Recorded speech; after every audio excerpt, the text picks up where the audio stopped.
Hello बच्चों, this is Dolly Sharma, your own chemistry ma'am. And आज हम स्टार्ट करने जा रहे हैं बेटा यकीन बैच में एक नया चैप्टर। जिस चैप्टर का नाम है हाइड्रोजन। बहुत ही इजी, बहुत ही सॉर्टेड सा चैप्टर है। कल हमने कोऑर्डिनेशन कंपाउंड्स के पीवाईक्यूज कंप्लीट किए थे बेटा। एंड मेरे पास जो लेक्चर ऐप में अपडेट हुआ है वो मुझे कंप्लीट नहीं दिख रहा है और मैं उसमें आपके कमेंट्स नहीं गो थ्रू हो पाई हूँ। तो आपके डाउट्स अगर होंगे उसमें तो वो भी रह रहे हैं क्योंकि मैंने वो डाउट्स कलेक्ट नहीं किए हैं अभी। तो हाइड्रोजन चैप्टर आज मैं स्टार्ट कर रही हूँ बेटा, लेकिन आपके डाउट्स मैं जरूर लूंगी जो कोऑर्डिनेशन कंपाउंड के आपके अब भी हैं। तो उन बच्चों से मेरा रिक्वेस्ट है जो पीवाईक्यूज अभी भी नहीं गो थ्रू हुए हैं बेटा, सारे लेक्चर्स जितने भी हैं, टोटल 9 लेक्चर्स हैं। 7 लेक्चर्स में हमने चैप्टर कंप्लीट किया है, 2 लेक्चर में हमने पीवाईक्यूज कंप्लीट किए हैं। उनसे गो थ्रू हो जाओ एक बार, उसके बाद भी अगर कोई डाउट बचता है तो भले आप आज के लेक्चर में लिख देना, मैं उसको कंक्लूड कर लूंगी आगे के लिए, ठीक है। और वो सारे डाउट्स आपके ले लेंगे। हाइड्रोजन चैप्टर की अगर मैं बात करूं बेटा, तो अब जितने भी चैप्टर है लगता है थ्योरेटिकल चैप्टर है, बट हम इसे बिल्कुल इस तरीके से, मैं आपको पूरी समरी बता देती हूँ उस चैप्टर की, हम पढ़ेंगे क्या और लास्ट में मैं आपको कंक्लूजन भी बनवा दूंगी जिससे आपके लिए इजी हो जाएगा बेटा चैप्टर को लर्न करना। आज का जो हमारा टॉपिक है, कोशिश करेंगे कि हम ये कवर कर ले। क्या क्या बेटा? पोजीशन ऑफ हाइड्रोजन, हाइड्रोजन की पोजीशन के बारे में बात करेंगे, हाइड्रोजन के आइसोटोप्स के बारे में बात करेंगे और डाइहाइड्रोजन के बारे में बात करेंगे, जैसे कि ये H2 फॉर्म में एग्जिस्ट करता है। नेक्स्ट बेटा हम फिर डिस्कस करेंगे डाइहाइड्रोजन की प्रिपरेशन हो गया, ठीक है, प्रॉपर्टीज हो गया, और रेस्ट हम बात करेंगे हाइड्राइड्स के बारे में अगर टाइम बच गया तो, ठीक है। मैं इस चैप्टर की समरी आपको दे देती हूँ। सबसे पहले जब हम स्टार्ट करते हैं चैप्टर, जैसा कि हमने देखा कि हम पोजीशन ऑफ हाइड्रोजन के बारे में पढ़ेंगे, फिर हम पढ़ेंगे बेटा that is isotopes of hydrogen के बारे में। और हाइड्रोजन के हमारे पास 3 आइसोटोप्स होते हैं। कौन कौन से आइसोटोप्स होते हैं बेटा? That is hydrogen, deuterium and tritium. इन तीनों की एबंडेंस क्या है? Bond dissociation energy, enthalpy of vaporisation, melting point, boiling point, ये तीनों हमें कंपेयर करना है। इनके बारे में हम थोड़ा थोड़ा पढ़ेंगे। उसके बाद हम डिस्कस करेंगे बेटा that is allotropes of hydrogen. ये इंपॉर्टेंट है बेटा बिल्कुल। और एलोट्रोप्स ऑफ हाइड्रोजन में हम डिस्कस करेंगे बेटा that is ortho and para. ये दोनों फॉर्म्स हम यहां पे डिस्कस करेंगे। इनके बारे में क्या होता है, क्या प्रॉपर्टीज होती हैं, कैसे एग्जिस्ट करते हैं। नेक्स्ट हम स्टार्ट करेंगे बेटा डाइहाइड्रोजन के बारे में। डाइहाइड्रोजन यानी कि H2, इसे मॉलिक्यूलर हाइड्रोजन भी बोलते हैं। हम डिस्कस करेंगे बेटा इसकी प्रिपरेशन, फिर हम इसकी डिस्कस करेंगे प्रॉपर्टीज। प्रॉपर्टीज में भी बेटा physical properties and chemical properties. तो केमिकल प्रॉपर्टीज में ये और ओ के साथ कैसे रिएक्ट करता है और प्रिपरेशन में इसको कैसे कैसे हम बनाते हैं। उसके बाद हम इस चैप्टर में क्या पढ़ेंगे बेटा? हाइड्राइड्स के बारे में। हाइड्राइड्स क्या होते हैं? जब भी कि हाइड्रोजन के साथ कंबाइन होकर कोई भी एलिमेंट कंपाउंड जब बनाता है तो उसे हम कहते हैं हाइड्राइड। तो हाइड्राइड्स का क्लासिफिकेशन हम पढ़ेंगे कि आयनिक हाइड्राइड्स क्या होते हैं, कोवेलेंट क्या होते हैं। यहां पर ये 3 तरीके से क्लासिफाई होंगे बेटा, that is ionic, covalent and next is non stoichiometric hydrides. Clear? वो पढ़ने के बाद हम आगे कवर करेंगे किसके बारे में बेटा? वाटर के बारे में। वाटर के बारे में हम पढ़ेंगे। उसके बाद हम पढ़ेंगे H2O2 के बारे में। तो that is all about this chapter. Clear? तो साथ साथ हम जब जब जैसे जैसे चीजें कवर करते जाएंगे, एट लास्ट हम उसका कंक्लूजन करते चलेंगे बेटा। बहुत ही इजी चैप्टर है। अब हम हाइड्रोजन की बात कर रहे हैं तो हाइड्रोजन के बारे में हम क्या जानते हैं अभी तक, ठीक है। हाइड्रोजन, हाइड्रो मीन्स वाटर, जेन मीन्स फॉर्मिंग। तो ये क्या है? ये एक वाटर फॉर्मिंग एलिमेंट है हमारे लिए।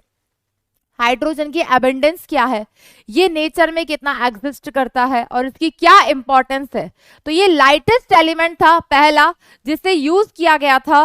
जैसे कि आप कार्बन 12 आइसोटोप यूज करते हो ना बेटा 1 AMU को डिफाइन करने के लिए, रिलेटिव एटॉमिक मास बताने के लिए, पहले हाइड्रोजन लिया गया था क्योंकि इसकी एबंडेंस बहुत ज्यादा थी लेकिन इसका वेट बहुत कम था। दैट्स व्हाई इसे फिर रिजेक्ट किया गया और कार्बन 12 को लिया गया। तो वन बाय वन हम इसकी सारी प्रॉपर्टीज को डिस्कस करेंगे बेटा। सबसे पहले कुछ कॉमन जनरल पॉइंट्स जो कि हाइड्रोजन के बारे में है वो हम डिस्कस कर लेते हैं। क्लियर? तो बेटा क्वेश्चन आने की पॉसिबिलिटी कहां से है वो मैं हाईलाइट करूंगी साथ साथ, प्लस जो थ्योरी है बेटा रिक्वायर्ड है। तो again I am repeating, notes आपको पूरे बनाने हैं। ये नोट्स बनाने के बाद आपको सिर्फ एनसीईआरटी की लाइंस एक बार पढ़नी है, नहीं भी पढ़ोगे तो चलेगा। वो लाइंस पढ़ने के लिए मैं आपको इसलिए बोल रही हूं ताकि आपको कॉन्फिडेंस आ जाए कि हाँ हमारा पूरा पोर्शन कवर हो गया है, कुछ भी पेंडिंग नहीं है। क्लियर? स्टार्ट करते हैं बेटा चैप्टर। कुछ जनरल पॉइंट्स है इसके बारे में वो पढ़ लेते हैं पहले। बिल्कुल, hydrogen is the first element of periodic table, इसमें हमें कोई शक नहीं है। Clear? The atomic structure of hydrogen is most simplest one with one proton and one electron.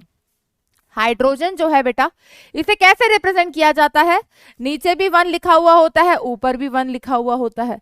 Clear? तो इसमें ये जो नीचे लिखा हुआ होता है किसी भी एलिमेंट के, अब तो आप बहुत अच्छे से पढ़ चुके हो, ये Z हमें क्या रिप्रेजेंट करता है? ये Z हमें रिप्रेजेंट करता है कि उसमें कितने इलेक्ट्रॉन हैं या प्रोटॉन हैं, या हमें और क्या बताता है यहां से? दैट इज उसका एटॉमिक नंबर कितना है। वहीं पे बेटा ऊपर जो स्पीसीज लिखी हुई होती है A, वो हमें क्या बताता है? न्यूट्रॉन प्लस प्रोटॉन का सम बताता है। तो इसमें बेटा एक प्रोटॉन होता है, नंबर ऑफ प्रोटॉन उतने ही होते हैं जितने इलेक्ट्रॉन होते हैं। तो ये होता है हमारा simplest element hydrogen.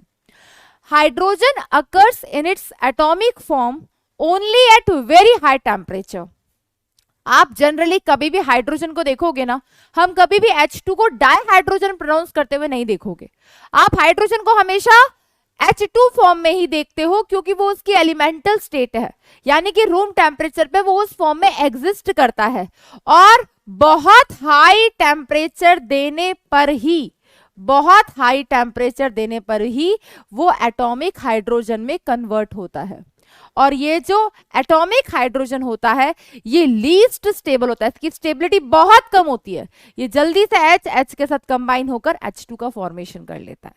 Clear? At very high temperature normally hydrogen found in nature is dihydrogen. जो हमें नेचर में मिलता है वो डाइहाइड्रोजन ही होता है।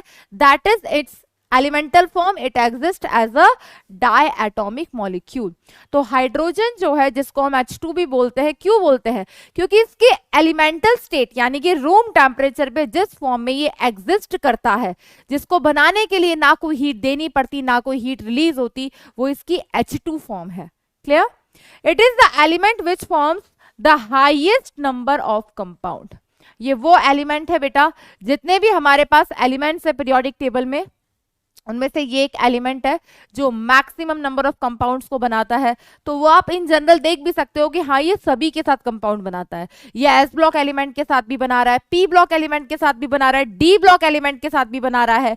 तो ये कैसा हुआ? ये मैक्सिमम नंबर ऑफ कंपाउंड्स बना रहा है। और सबसे इंपॉर्टेंट कंपाउंड जो हाइड्रोजन बनाता है वो है that is water. And hydrogen name इसको जो लवॉइसियर साइंटिस्ट ने दिया था वो दिया भी इसीलिए था क्योंकि ये किसका फॉर्मेशन किया था? वाटर का। तो दैट मीन्स हाइड्रो मीन्स क्या होता है बेटा?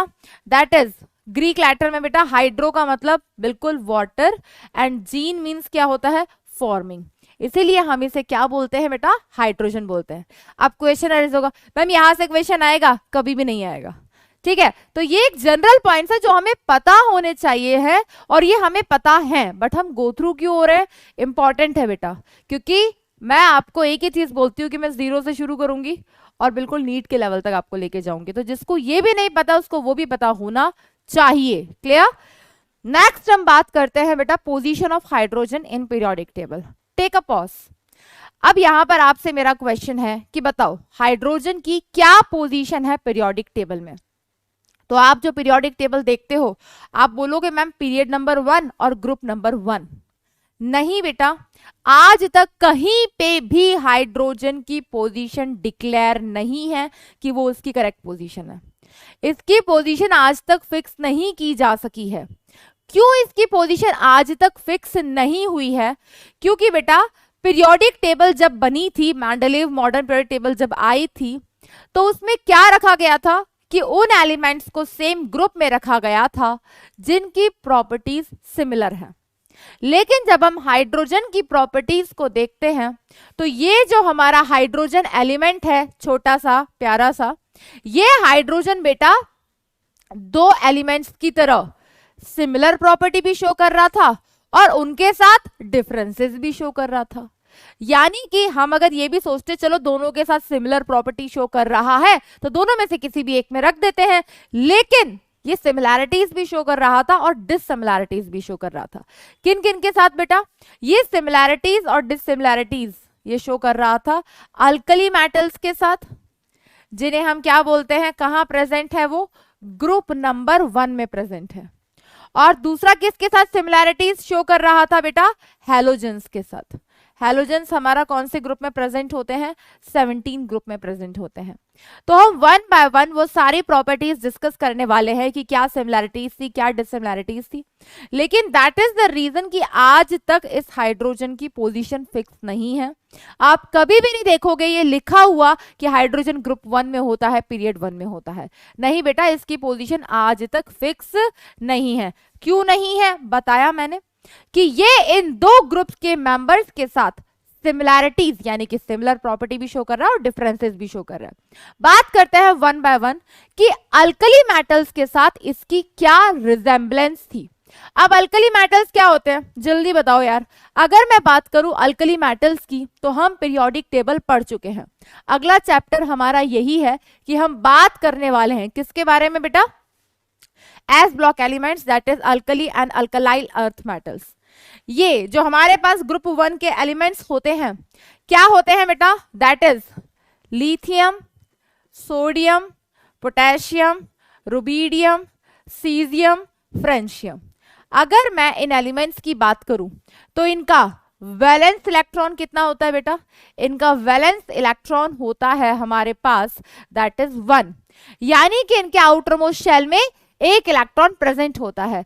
तो ये सारे के सारे कैसे होते हैं? हम इन्हें क्या कहते हैं? Electropositive in nature. यानी कि ये एक इलेक्ट्रॉन इजेक्ट कर दें तो इनके ऊपर पॉजिटिव चार्ज आ जाएगा। तो ये किसकी तरह एग्जिस्ट करते हैं? यूनिपॉजिटिव आयन की तरह बिल्कुल एग्जिस्ट करते हैं।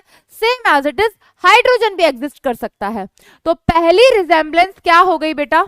कि ये एग्जिस्ट करते हैं in the form of unipositive ion, क्योंकि ये एक इलेक्ट्रॉन इजीली दे देते हैं। क्यों दे देते हैं भाई? आयनाइजेशन एनर्जी इनकी कम होती है। तो इनमें से अगर सब में से एक एक इलेक्ट्रॉन निकाल दो तो क्या बन जाएगा? Li plus, Na plus, K plus, Rb plus. ये सारे एग्जिस्ट करते हैं तो हाइड्रोजन भी ऐसे एग्जिस्ट करता है। वो भी एक इलेक्ट्रॉन इजेक्ट करके यूनिपॉजिटिव आयन की तरह बिहेव कर सकता है। इन सभी के आउटर मोस्ट शेल में मतलब वैलेंस इलेक्ट्रॉन इनका भी 1 होता है, हाइड्रोजन का भी 1 होता है। क्योंकि भाई हाइड्रोजन की भी अगर हम बात करें तो उसके भी आउटर मोस्ट शेल में एक ही इलेक्ट्रॉन होता है, क्योंकि जो हाइड्रोजन है उसका इलेक्ट्रॉनिक कॉन्फ़िगरेशन क्या है? 1s1। और जो हमारे पास अल्कली मेटल्स हैं उनका जनरल इलेक्ट्रॉनिक कॉन्फ़िगरेशन क्या होता है बेटा? ns1। तो इसके भी आउटर मोस्ट शेल में एक इलेक्ट्रॉन होता है, इसके भी आउटर मोस्ट शेल में एक इलेक्ट्रॉन होता है। तो सबसे पहली सिमिलैरिटी तो यही हो गई कि इनका वैलेंस इलेक्ट्रॉन 1 होता है। नेक्स्ट, सारे के सारे यूनिपॉजिटिव आयन फॉर्म में एग्जिस्ट करते हैं। क्लियर? नेक्स्ट क्या सिमिलैरिटी है?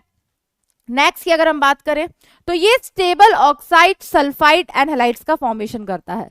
यानी कि हम अगर बात करें इनकी तो ये ऑक्सीजन के साथ कंबाइन होकर ऑक्साइड्स बनाते हैं, सल्फर के साथ कंबाइन होकर सल्फाइड्स बनाते हैं। एज इट इज हाइड्रोजन वो भी सल्फाइड्स भी बनाता है, ऑक्साइड्स भी बनाता है। किस तरीके से बेटा? वो हम पहले नोट डाउन कर देते हैं। That forms stable oxides, stable oxides, sulphides and halides. Example देख लो बेटा, ये सारे के सारे जब ऑक्सीजन के साथ कंबाइन होते हैं तो क्या बनाते हैं बेटा? ऑक्सीजन के साथ कंबाइन होकर हम ये पड़े हुए सुपर ऑक्साइड, पर ऑक्साइड। क्लियर? तो ये क्या बनाता है? Li2O बनता है हमारे पास यहाँ पर। क्लियर? और हम बात करें सेम उसी तरीके से Na2S सल्फर के साथ कंबाइन होकर सोडियम क्या बनाएगा, Na2S। क्लोरीन के साथ मिलकर क्या बनाएगा, NaCl। तो ये जो हमारे पास ग्रुप 1 के एलिमेंट्स हैं ये ऑक्सीजन के साथ भी कंबाइन होते हैं, सल्फर के साथ और क्लोरीन के साथ, और स्टेबल कंपाउंड का फॉर्मेशन करते हैं। एज इट इज हमारा हाइड्रोजन जो है वो भी ऑक्सीजन के साथ भी कंबाइन होता है, तो क्या बनाता है, H2O बनाता है। सल्फर के साथ कंबाइन होता है तो H2S बनाता है। क्लोरीन के साथ कंबाइन होता है तो HCl बनाता है। तो ये भी स्टेबल ऑक्साइड, सल्फाइड और हैलाइड का फॉर्मेशन करता है। तो ये सिमिलैरिटीज हो गई किसके साथ, अल्कली मेटल्स के साथ। लेकिन फिर डिफरेंसेस कहां पर आते हैं, हम बात करें डिफरेंसेस की, तो सबसे पहला डिफरेंस है ionisation energy of hydrogen is very high as compare to alkali metals.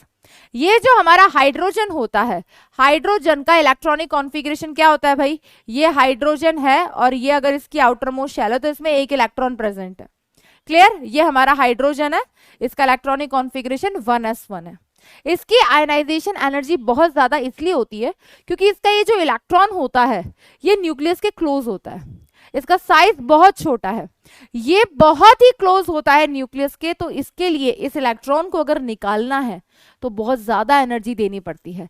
तो आयनाइजेशन एनर्जी हाइड्रोजन की as compare to alkali metals, क्योंकि अल्कली मेटल्स क्या है, लीना की रब से फरियाद, आउटर मोस्ट शेल में एक इलेक्ट्रॉन है, वो एक इलेक्ट्रॉन अगर वो दे तो वो तो स्टेबल बन रहा है क्योंकि उसके आउटर मोस्ट शेल में अब 8 इलेक्ट्रॉन्स हो रहे हैं। तो that's why ionisation energy hydrogen की तो बहुत ज्यादा होती है लेकिन अल्कली मेटल्स की कम होती है, तो ये डिसिमिलैरिटी है। फॉर एग्जांपल अगर हम बात करें आयनाइजेशन एनर्जी हाइड्रोजन की कितनी होती है, 1312 किलो जूल पर मोल। वहीं पे अगर मैं बात करूं लिथियम की, that is approximately 512 kilo joule per mole. तो आयनाइजेशन एनर्जी ये हाइड्रोजन की हो गई। अगर मैं बात करूं लिथियम की, क्योंकि लिथियम भी है तो अल्कली मेटल ही बेटा, that is approximately 520 kilo joule per mole. क्योंकि बेटा जो अल्कली मेटल्स होते हैं उनका इलेक्ट्रॉनिक कॉन्फ़िगरेशन होता है जनरल NS1, वो एक इलेक्ट्रॉन अगर निकल जाए तो उनके आउटर मोस्ट शेल में 8 इलेक्ट्रॉन हो जाएंगे, तो वो काफी स्टेबल हो जाएगा। तो इनकी आयनाइजेशन एनर्जी, ये तो हमने सिर्फ लिथियम की लिखी है, इनकी कंपैरेटिवली बहुत कम होती है क्योंकि हमने पढ़ा हुआ है ionisation energy is inversely proportional to size. Next बात करते हैं बेटा, ये पहला फैक्टर हो गया that size of H plus ion, ये जो हमारे पास साइज होता है H प्लस आयन का, that is very small as compare to alkali metals. ये मैंने अभी जिक्र किया था कि ये जो हाइड्रोजन होता है इसका एक इलेक्ट्रॉन बहुत क्लोज होता है न्यूक्लियस के, इसका जो साइज होता है ना बहुत ही कम होता है। इसका साइज कितना होता है, that size is approximately 1.5 into 10 to the power -3, 1.5 into 10 to the power -3 picometre. ये साइज होता है हाइड्रोजन का, and that is very small as compare to alkali metals. यही स्मॉल साइज होने की वजह से इसकी आयनाइजेशन एनर्जी बहुत ज्यादा होती है, क्योंकि हमने पढ़ा हुआ है बेटा size is inversely proportional to ionisation energy. Clear, तो यहाँ पे बेटा ये जो साइज होता है हाइड्रोजन का ये बहुत स्मॉल होता है। क्लियर, तो ये हमारे पास दूसरी इसकी क्या हो गई बेटा, डिसिमिलैरिटी हो गई अल्कली मेटल्स के साथ। नेक्स्ट बात करते हैं कि अगर हम बात करें इसी हाइड्रोजन की, तो ये कभी भी आप देखना बेटा ध्यान से, कभी भी आपको फ्री स्टेट में नहीं मिलेगा। जैसे कि हमारे पास अल्कली मेटल्स है, अल्कली मेटल्स को आप देखोगे सोडियम सॉलिड स्टेट में एग्जिस्ट करता है, पोटेशियम जिस स्टेट में एग्जिस्ट करते हैं, लेकिन हाइड्रोजन कभी भी आपको फ्री स्टेट में नहीं मिलेगा। हाइड्रोजन कभी भी हाइड्रोजन एटॉमिक फॉर्म में नहीं मिलता, वो हमेशा H2 फॉर्म में मिलता है। ऐसा क्यों, ऐसा इसीलिए क्योंकि अभी हमने जिक्र किया था कि उसकी एलिमेंटल स्टेट H2 होती है, वो वहीं पे ज्यादा स्टेबल होता है।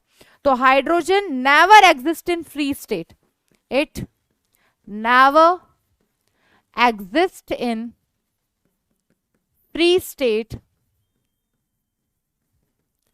like alkali metals। जैसे अल्कली मेटल्स एग्जिस्ट करते हैं ना बेटा, ये उनकी तरह बिल्कुल भी फ्री स्टेट में एग्जिस्ट नहीं करता। जितने भी आपके पास अल्कली मेटल्स हैं वो सारे के सारे किस में एग्जिस्ट करते हैं, वो सारे के सारे एग्जिस्ट करते हैं फ्री स्टेट में। क्लियर। अब जैसे कि हमने अल्कली मेटल के रिस्पेक्ट में बात करी, सेम उसी तरीके से हम बात करते हैं हैलोजन, हैलोजन ग्रुप 17। तो वो जो हैलोजन है उनके साथ भी सिमिलैरिटी शो करता है। फॉर एग्जांपल सबसे पहले बात करते हैं कि हैलोजन्स के साथ इसकी क्या क्या सिमिलैरिटी है। सबसे पहले हैलोजन्स, हैलोजन्स हमारे पास कौन कौन से बेटा, हैलोजन्स हमारे पास है fluorine, chlorine, bromine, iodine. Clear. अगर इनकी बात करें तो इनके आउटर मोस्ट शेल में कितने इलेक्ट्रॉन होते हैं, 7 इलेक्ट्रॉन होते हैं। क्लियर। अब ये जो हमारे पास हैलोजन्स होते हैं, ये जो हैलोजन्स हैं ये एक इलेक्ट्रॉन गेन करके nearest noble gas electronic configuration attain कर लेते हैं। तो हैलोजन्स भी हमारे पास जिस फॉर्म में एग्जिस्ट करते हैं सेम उसी तरीके से हाइड्रोजन भी उस फॉर्म में एग्जिस्ट करता है। तो halogen gains 1 electron and attains noble gas electronic configuration like hydrogen। ये जो हमारे पास हैलोजन्स होते हैं, हाइड्रोजन का इलेक्ट्रॉनिक कॉन्फ़िगरेशन क्या है, 1s1। अगर इसको एक और इलेक्ट्रॉन मिल जाए तो ये 1s2 हो जाएगा। बिल्कुल इसने हीलियम का noble gas electronic configuration attain कर लिया। सेम उसी तरीके से जो हैलोजन्स होते हैं इनका outermost shell electronic configuration क्या होता है, ns2np5। अगर इन्हें भी एक इलेक्ट्रॉन मिल जाए तो ये क्या इलेक्ट्रॉनिक कॉन्फ़िगरेशन अटेन कर लेंगे बेटा, ns2np6। तो ये noble gas electronic configuration attain कर लेंगे। ये पहली सिमिलैरिटीज हो गई हैलोजन्स की हाइड्रोजन के साथ। तो हैलोजन्स में हमारे पास क्या क्या है, that is fluorine, chlorine, bromine, iodine, जो कि कहां प्रेजेंट होते हैं, ग्रुप नंबर 17 में, जिनके वैलेंस इलेक्ट्रॉन तो 7 होते हैं लेकिन वैलेंसी कितनी होती है बेटा, दैट इज 1। नेक्स्ट बेटा आयनाइजेशन एनर्जी, इनकी जो आयनाइजेशन एनर्जी होती है वो अप्रोक्सीमेटली हाइड्रोजन के बराबर होती है। क्यों, क्योंकि भाई हैलोजन्स जो होते हैं इनकी आयनाइजेशन एनर्जी ज्यादा की होती है। पहली बात, छोटा साइज होता है, अट्रैक्शन ज्यादा होता है, आपको वहां से इलेक्ट्रॉन को निकालना है तो एनर्जी ज्यादा देनी पड़ेगी। As it is with hydrogen, उसमें अट्रैक्शन ज्यादा था, साइज छोटा था, इसलिए एनर्जी ज्यादा देनी पड़ रही थी। तो इनकी जो आयनाइजेशन एनर्जी होती है बेटा दैट इज अप्रोक्सीमेटली इक्वल। तो जो आयनाइजेशन एनर्जी हाइड्रोजन की होती है वो तो हम लिख चुके हैं, that ionisation energy of hydrogen that is 1312 kilo joule per mole. वहीं पे आयनाइजेशन एनर्जी जो हमारे पास हैलोजन्स की होती है, और हैलोजन्स में भी हम उसकी बात करेंगे बेटा जिसका सबसे छोटा साइज होगा, दैट इज फ्लोरीन। तो हम फ्लोरीन की बात करें तो वो होती है 1680 किलो जूल पर मोल। तो आयनाइजेशन एनर्जी दोनों की ही क्या होती है, हाई होती है। जैसे हैलोजन्स की है उसी तरीके से हाइड्रोजन की भी है। तो both are having high ionization energy. Clear बेटा। नेक्स्ट, हैलोजन्स हमेशा आप देखते हो डायटोमिक मॉलिक्यूल फॉर्म में एग्जिस्ट करते हैं, जैसे कि H2 एग्जिस्ट करता है। Clear. For example hydrogen H2 form में एग्जिस्ट करता है। तो हैलोजन्स की भी जो एलिमेंटल स्टेट है वो क्या है बेटा, F2 हो गया, Cl2 हो गया, Br2 हो गया, I2 हो गया, ये सब इनकी एलिमेंटल स्टेट है, ये भी डायटोमिक फॉर्म में एग्जिस्ट करते हैं। नेक्स्ट बेटा, जैसे कि हाइड्रोजन हाइड्राइड बनाता है हमारे पास किनके साथ, कार्बन के साथ।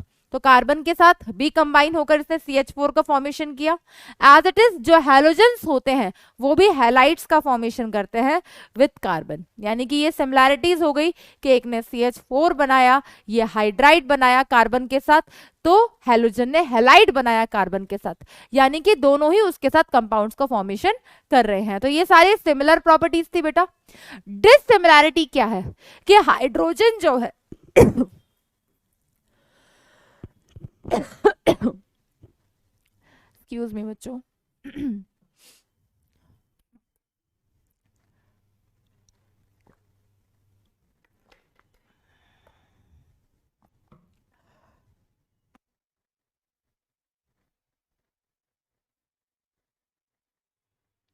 तो मेजर यहां पर बेटा क्या डिफरेंसेस आ गए हमारे पास कि हाइड्रोजन जो है कंपैरेटिवली लेस रिएक्टिव होता है हैलोजन से। हाइड्रोजन हैलोजन से लेस रिएक्टिव क्यों होता है, पहली बात, जो हमारे पास हैलोजेंस होते हैं इनकी इलेक्ट्रॉन एफिनिटी ज्यादा होती है, टेंडेंसी टू अट्रैक्ट ज्यादा होती है, जिस वजह से वो रिएक्टिव ज्यादा होते हैं। तो हाइड्रोजन जो होता है बेटा लेस रिएक्टिव होता है एज कंपेयर टू हैलोजेंस। तो यही पॉइंट लिखा हुआ है, that is the electron affinity. Electron affinity का मतलब क्या होता है बेटा? टेंडेंसी टू अट्रैक्ट, जो कि हमने पीरियोडिक टेबल चैप्टर में पढ़ा हुआ है। अट्रैक्ट करने की जो टेंडेंसी होती है हाइड्रोजन की, वो कंपैरेटिवली कम होती है as compare to halogens. Clear? Next बेटा, तो यही सब देखते हुए हमारे पास इतना यूनिक बिहेवियर है किसका बेटा? हाइड्रोजन का। तो वो अल्कली मेटल के साथ सिमिलर प्रॉपर्टी भी शो करता है, डिसिमिलर भी शो करता है, एज इट इज हैलोजेंस के साथ सिमिलर प्रॉपर्टी भी शो कर रहा है, डिसिमिलर भी शो कर रहा है। तो इसे इन दोनों में से किसी भी ग्रुप में नहीं रखा जाता। अगर आप पीरियोडिक टेबल को देखकर ये बोल दोगे कि नहीं हाइड्रोजन तो फर्स्ट ग्रुप में प्रेजेंट होता है, तो वो उसका एक गलत स्टेटमेंट है, इनकरेक्ट स्टेटमेंट है।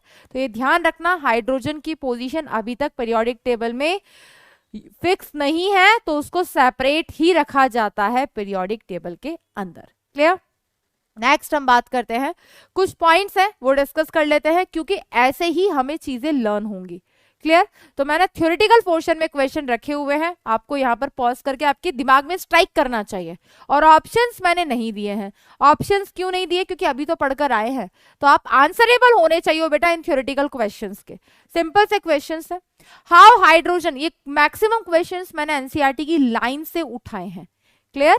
तो एनसीईआरटी की एज इट इज लाइन होती है बेटा, उसमें करेक्ट इनकरेक्ट में ये स्टेटमेंट आपको जरूर मिलेंगे। तो इन क्वेश्चंस के जब आंसर करते हो कोशिश करना कि बिल्कुल क्लास अटेंड कर रहे हो उस टाइम पे नोट साथ लिख रहे हो, आपकी इच्छा, नहीं लिख रहे वो भी आपकी इच्छा, लेकिन सुनो एकदम 100% ध्यान से और साथ साथ याद करो, जिससे आप क्लास में आने वाले क्वेश्चंस के लिए आपको पेज पलटना ना पड़े। इतना करना बस, तब तो ये क्वेश्चंस रखने का वर्थ है मेरा क्लास में, नहीं तो कोई वर्थ नहीं है बेटा। नहीं तो फिर आप पूरा थ्योरेटिकल चैप्टर है, मैं थ्योरी बता देती हूँ, आपने कुछ याद ही नहीं होना है। तो बेटा ध्यान से पढ़ो, ये बीच बीच में हर टॉपिक के बाद में क्वेश्चंस डालूंगी ताकि आप आंसर करो, ना कि पेज पलट के, आपको याद होना चाहिए। How hydrogen differ from alkali metals on the basis of ionisation energy. अभी हमने डिस्कस किया था, क्या डिस्कस किया था? that ionization energy of hydrogen is very high as compared to किसकी वजह से बेटा? as compared to alkali metals, because size of hydrogen is very small। Size कैसा बेटा हाइड्रोजन का? बहुत छोटा है। कितना है? That is 1.5 into 10⁻³ picometer. इतना छोटा इसका साइज होता है।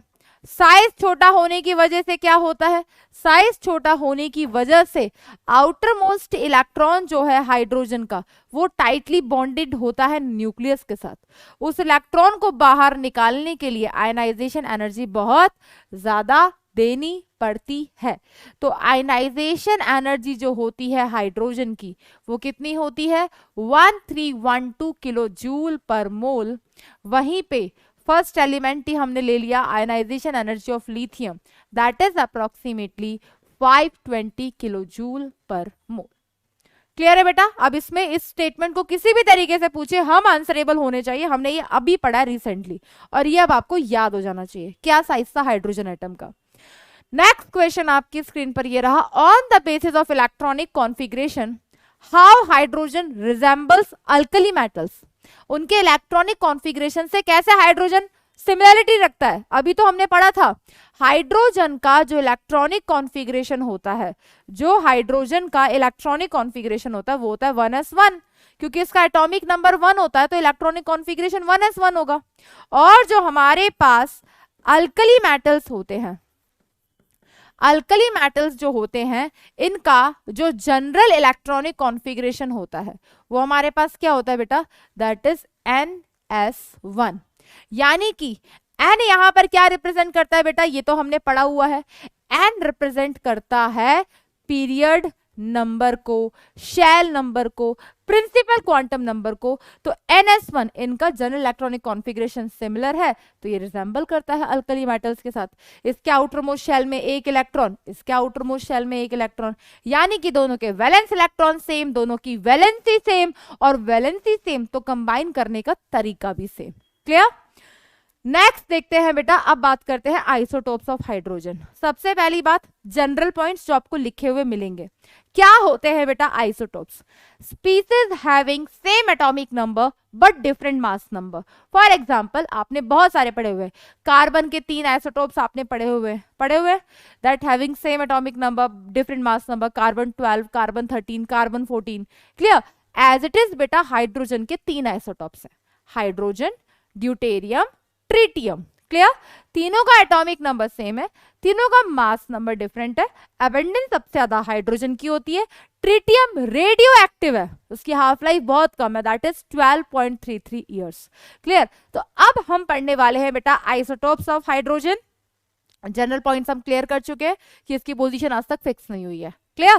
तो अब हम आइसोटोप्स ऑफ हाइड्रोजन में बस बेटा इनकी प्रॉपर्टीज को कंपेयर करेंगे, तो जल्दी से गो थ्रू हो जाते हैं इन पॉइंट से। तो पहली बात, नॉर्मल पॉइंट्स आपके लिए मैंने लिखे हुए हैं। आइसोटोप्स क्या होते हैं? Atoms of same element having same atomic number but different mass number, उन्हें हम क्या बोलते हैं बेटा? आइसोटोप्स। अब यार इसमें तो किसी को कोई शक नहीं होगा, आधे बच्चों को ये भी हो रहा होगा मैम आपने ये चीज क्यों लिखी है? बेटा लिखी है क्योंकि हमें पता होना चाहिए, नोट्स हमारे पास पूरे कंप्लीट होने चाहिए। क्लियर? तो आपको अगर लगता है कि ये लिखने का रिक्वायरमेंट नहीं है, आप स्किप कर सकते हो, बट बेटर यही होगा बेटा कि नोट्स जितने बेस्ट होंगे आपके पास, उतना अच्छा आपके पास पढ़ने का तरीका होगा। पढ़ने का तरीका जितना अच्छा होगा, रिजल्ट उतना अच्छा होगा। ठीक है? नेक्स्ट बेटा, they are differ in number of neutrons. Obviously उनके न्यूट्रॉन्स डिफरेंट होंगे ही होंगे, क्योंकि कोई भी एलिमेंट होता है Z एटॉमिक नंबर होता है, A मास नंबर होता है। और नंबर ऑफ न्यूट्रॉन्स कैसे निकाला करते थे बेटा? नंबर ऑफ न्यूट्रॉन्स हम निकाला करते थे that is A minus Z से, तो यहां से नंबर ऑफ न्यूट्रॉन्स आ जाते थे। Isotopes have same chemical properties, ये पॉइंट शायद आपको ना पता हो या पता हो, इनकी केमिकल प्रॉपर्टीज तो सेम होती है लगभग, रिएक्ट करने का तरीका, बट इनकी फिजिकल प्रॉपर्टीज डिफरेंट होती हैं due to different mass number, क्योंकि इनका मास नंबर ही तो अलग है, इनका A डिफरेंट होता है। Clear? Despite having same chemical reactivity, the isotopes of hydrogen differ in chemical reactivity due to different bond dissociation energy. लेकिन बॉन्ड डिसोसिएशन एनर्जी यानी कि किसी भी बॉन्ड को तोड़ने के लिए जो एनर्जी देनी पड़ती है, इनकी कुछ केमिकल प्रॉपर्टीज भी डिफरेंट हैं, क्योंकि इनकी बॉन्ड डिसोसिएशन एनर्जी भी वेरी करती है। क्लियर? डिस्कस करते हैं तीनों आइसोटोप्स को। तो हमारे पास 3 है ये, जिनका नाम है आइसोटोप्स ऑफ हाइड्रोजन में hydrogen, deuterium and tritium. Clear? Hydrogen की अगर हम बात करें, इसे हम प्रोटियम भी बोलते हैं, इसे हम प्रोटियम भी बोलते हैं, इसे हम ऑर्डिनरी हाइड्रोजन भी बोलते हैं। कैसे एग्जिस्ट करता है बेटा? 1H1। नेक्स्ट बेटा ड्यूटेरियम, ड्यूटेरियम जिसे हम D से डिनोट करते हैं, और हम इसे कैसे लिखते हैं? 1H2, क्योंकि इसका मास नंबर 2 होता है। इसे हैवी हाइड्रोजन भी बोलते हैं। आपने हैवी वाटर के बारे में भी सुना होगा, H2O वाटर होता है। हाइड्रोजन की जगह अगर उसका दूसरा आइसोटोप D यूज हो जाए तो D2O को हैवी वाटर कहते हैं। नेक्स्ट बेटा ट्रिटियम, ट्रिटियम यही होता है जो रेडियो एक्टिव होता है, इसकी हाफ लाइफ 12.33 इयर्स होती है। ट्रिटियम बोलते हैं और इसे रिप्रेजेंट करते हैं 1H3 से। क्लियर? इसकी ये एक हमारे पास रेडियो एक्टिव एलिमेंट होता है, ये नेचर में रेडियो एक्टिव होता है। इसकी हाफ लाइफ होती है अप्रोक्सीमेटली 12.33 ईयर्स। क्लियर? क्या पूछा जाता है? बिल्कुल पूछा जाता है। नेक्स्ट बेटा, जल्दी से इनके इलेक्ट्रॉन, प्रोटॉन, न्यूट्रॉन बता देते हैं। आपको देखना आता ही है बेटा, आता है ना, अब तो स्ट्रक्चर ऑफ एटम भी पढ़ा हुआ है, तो मैंने आपको बता ही दिया कि कैसे निकालते हैं। ये जो नीचे लिखा हुआ होता है ये इनका एटॉमिक नंबर होता है, यही इलेक्ट्रॉन बताता है, यही प्रोटॉन बताता है, और यही एटॉमिक नंबर बताता है। तो इलेक्ट्रॉन 1, प्रोटॉन 1। न्यूट्रॉन कितने होंगे बेटा? न्यूट्रॉन निकालने का फॉर्मूला अभी बताया, mass number minus atomic number, तो इसमें 0 न्यूट्रॉन होते हैं। और अगर मैं आपसे पूछूं कि न्यूक्लियॉन्स कितने हैं, न्यूक्लियॉन्स, न्यूक्लियॉन्स बोलते हैं बेटा न्यूट्रॉन प्लस प्रोटॉन को। तो इसके न्यूक्लियॉन्स की वैल्यू कितनी आ गई बेटा, न्यूट्रॉन 0 प्रोटॉन 1, वो आ गई बेटा 1। क्लियर है एकदम। तो आप इसके न्यूक्लियॉन्स को भी निकाल सकते हो। नेक्स्ट बात करते हैं बेटा ड्यूटेरियम की। ड्यूटेरियम में इलेक्ट्रॉन, प्रोटॉन, न्यूट्रॉन और न्यूक्लियॉन सब कुछ निकालना है। तो यहां पर देखो बेटा इलेक्ट्रॉन कितने हैं 1, प्रोटॉन कितने हैं 1, न्यूट्रॉन कितने हैं mass number minus atomic number 1, यानी कि इन तीनों में से जो ड्यूटेरियम है जिसे हम डी से डिनोट करते हैं 1h2 से रिप्रेजेंट करते हैं, उसके इलेक्ट्रॉन, प्रोटॉन, न्यूट्रॉन सबकी वैल्यू बराबर होती है। ये सारे के सारे भी डायटोमिक फॉर्म में एग्जिस्ट करते हैं, ये भी D2 फॉर्म में एग्जिस्ट करता है। तो इसके न्यूक्लियॉन्स की वैल्यू कितनी आ गई, न्यूट्रॉन प्लस प्रोटॉन 2। लेकिन अगर ये D2 फॉर्म में एग्जिस्ट करता है तो न्यूक्लियॉन्स टोटल कितने हुए 4। नेक्स्ट बेटा ट्रिटियम की अगर हम बात करें तो यहाँ पर इलेक्ट्रॉन कितने बेटा, इलेक्ट्रॉन हो गए यहाँ पे हमारे पास 1, प्रोटॉन कितने 1 और न्यूट्रॉन कितने बेटा 3 - 1 दैट इज 2। तो यहाँ से हम इनके इलेक्ट्रॉन, प्रोटॉन, न्यूट्रॉन निकाल लिए। अब इनकी बाकी सारी प्रॉपर्टीज को हम कंपेयर करते हैं। तो एक जनरल पॉइंट्स में लिखवा दूं आपको, इनकी मैक्सिमम लगभग सारी प्रॉपर्टीज कौन कौन सी बेटा, जितनी भी हमारे पास फिजिकल प्रॉपर्टीज हैं, कौन कौन सी फिजिकल प्रॉपर्टीज की मैं बात कर रही हूँ, क्योंकि बाकी अभी फ्लो चार्ट में आपको दिखा दूंगी और इस पॉइंट को प्रूव कर दूंगी। लगभग हमारे पास जितनी भी प्रॉपर्टीज होती हैं, लाइक बॉइलिंग पॉइंट हो गया, क्लियर, मेल्टिंग पॉइंट हो गया, like boiling point, melting point, density हो गया, डेंसिटी हो गया, एंथैल्पी ऑफ वेपोराइजेशन हो गया, एंथैल्पी ऑफ फ्यूजन हो गया, ये सारी प्रॉपर्टीज अगर हम इन तीनों के कंपेयर करें तो सबसे ज्यादा किसकी होती है बेटा, सबसे ज्यादा होती है हमारे पास ट्रिटियम की, फिर ड्यूटेरियम की और फिर हाइड्रोजन की। ये सारी की सारी प्रॉपर्टीज, मतलब हमें वैल्यूज तो याद करनी ही नहीं है, वैल्यूज तो हमें याद करनी ही नहीं है, हमें बस कंपैरिजन याद करना है, क्योंकि वैल्यूज हमसे कभी भी नहीं पूछी जाएगी। बस अगर मैं बात करूं बेटा बॉन्ड डिसोसिएशन एनर्जी की, किसकी बेटा, bond dissociation energy, energy required to dissociate a bond, ये इनकी वेरी करती है। और सबसे ज्यादा किसकी होती है बेटा, ड्यूटेरियम की, फिर ट्रिटियम की और फिर हाइड्रोजन की।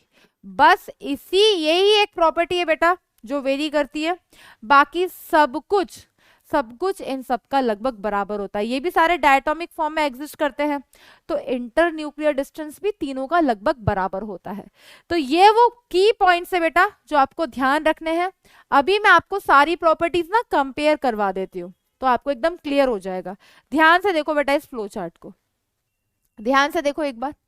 रिलेटिव अबेंडेंस, बिल्कुल सबसे ज्यादा हाइड्रोजन, फिर ड्यूटेरियम, फिर ट्रिटियम।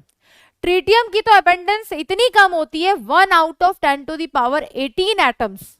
अगर 10⁻18 एटम्स हाइड्रोजन के वहां पर हैं तो उनमें से एक मिल जाए तो मिल जाए ट्रिटियम, सबसे कम होता है बेटा इसका अबेंडेंस। नेक्स्ट बेटा रिलेटिव एटॉमिक मास, वो तो अभी हमने डिस्कस किया, इसका 1, इसका 2, इसका 3, इसमें हमें कोई शक नहीं है। मेल्टिंग पॉइंट, अभी मैंने कहा मेल्टिंग पॉइंट हो, बॉइलिंग पॉइंट हो, डेंसिटी हो, enthalpy of vaporisation, enthalpy of fusion, यहां से लेकर यहां तक जितनी भी प्रॉपर्टीज है, वैल्यूज हमको याद करनी नहीं, लेकिन आप खुद देख लो कंपैरिजन बेटा, ये इंक्रीज हो रहा है। मैंने आपको एक लाइन में वो पॉइंट लिखवा दिया, ये सारी प्रॉपर्टीज देख लो बेटा, ये सब इंक्रीज हो रहा है। इसकी तो लगभग हम बात ही नहीं करते कुछ प्रॉपर्टीज की। क्यों नहीं करते, क्योंकि रेडियो एक्टिव है। क्लियर। नेक्स्ट बात करते हैं बेटा बॉन्ड डिसोसिएशन एंथैल्पी। जो चीजें मिसिंग है बेटा वो एनसीईआरटी में भी नहीं होंगी, और अगर आपको कहीं मिल जाती है तो आप वैल्यूज लिख सकते हो, क्योंकि ट्रिटियम की मैक्सिमम प्रॉपर्टीज को डिफाइन नहीं किया जा सकता क्योंकि इसकी हाफ लाइफ बहुत कम है, एग्जिस्ट ही नहीं करता, तो हम इसे कंपेयर ही नहीं करते, हम सीधे हाइड्रोजन और ड्यूटेरियम के रिस्पेक्ट में बात करते हैं। तो बेटा ध्यान से देखो बॉन्ड डिसोसिएशन एंथैल्पी जो है वो ड्यूटेरियम की ज्यादा है। मैम बॉन्ड डिसोसिएशन एंथैल्पी ज्यादा होने से क्या हो जाएगा, क्या फर्क पड़ जाएगा, अभी बताते हैं बेटा। ठीक है, मान लो कोई कंपाउंड है, उस कंपाउंड में हाइड्रोजन भी है और उस कंपाउंड में ड्यूटेरियम भी है। क्लियर। और आपको किसी के साथ रिएक्ट करके कोई कंपाउंड बनाना है, तो हाइड्रोजन पहले टूटेगा या ड्यूटेरियम पहले टूटेगा? पहले हाइड्रोजन टूटेगा, ड्यूटेरियम डिस्प्लेस नहीं होगा। क्यों नहीं होगा? क्योंकि उसकी बॉन्ड डिसोसिएशन एंथैल्पी कंपैरेटिवली ज्यादा होती है। क्लियर बेटा? ड्यूटेरियम की हाइड्रोजन से ज्यादा होती है। नेक्स्ट बेटा आयनाइजेशन एंथैल्पी, ये सारी वैल्यूज अभी तक डिफाइन नहीं है। जो डिफाइन हो बेटा आप चाहो तो इसे नोट डाउन कर सकते हो एनसीईआरटी से।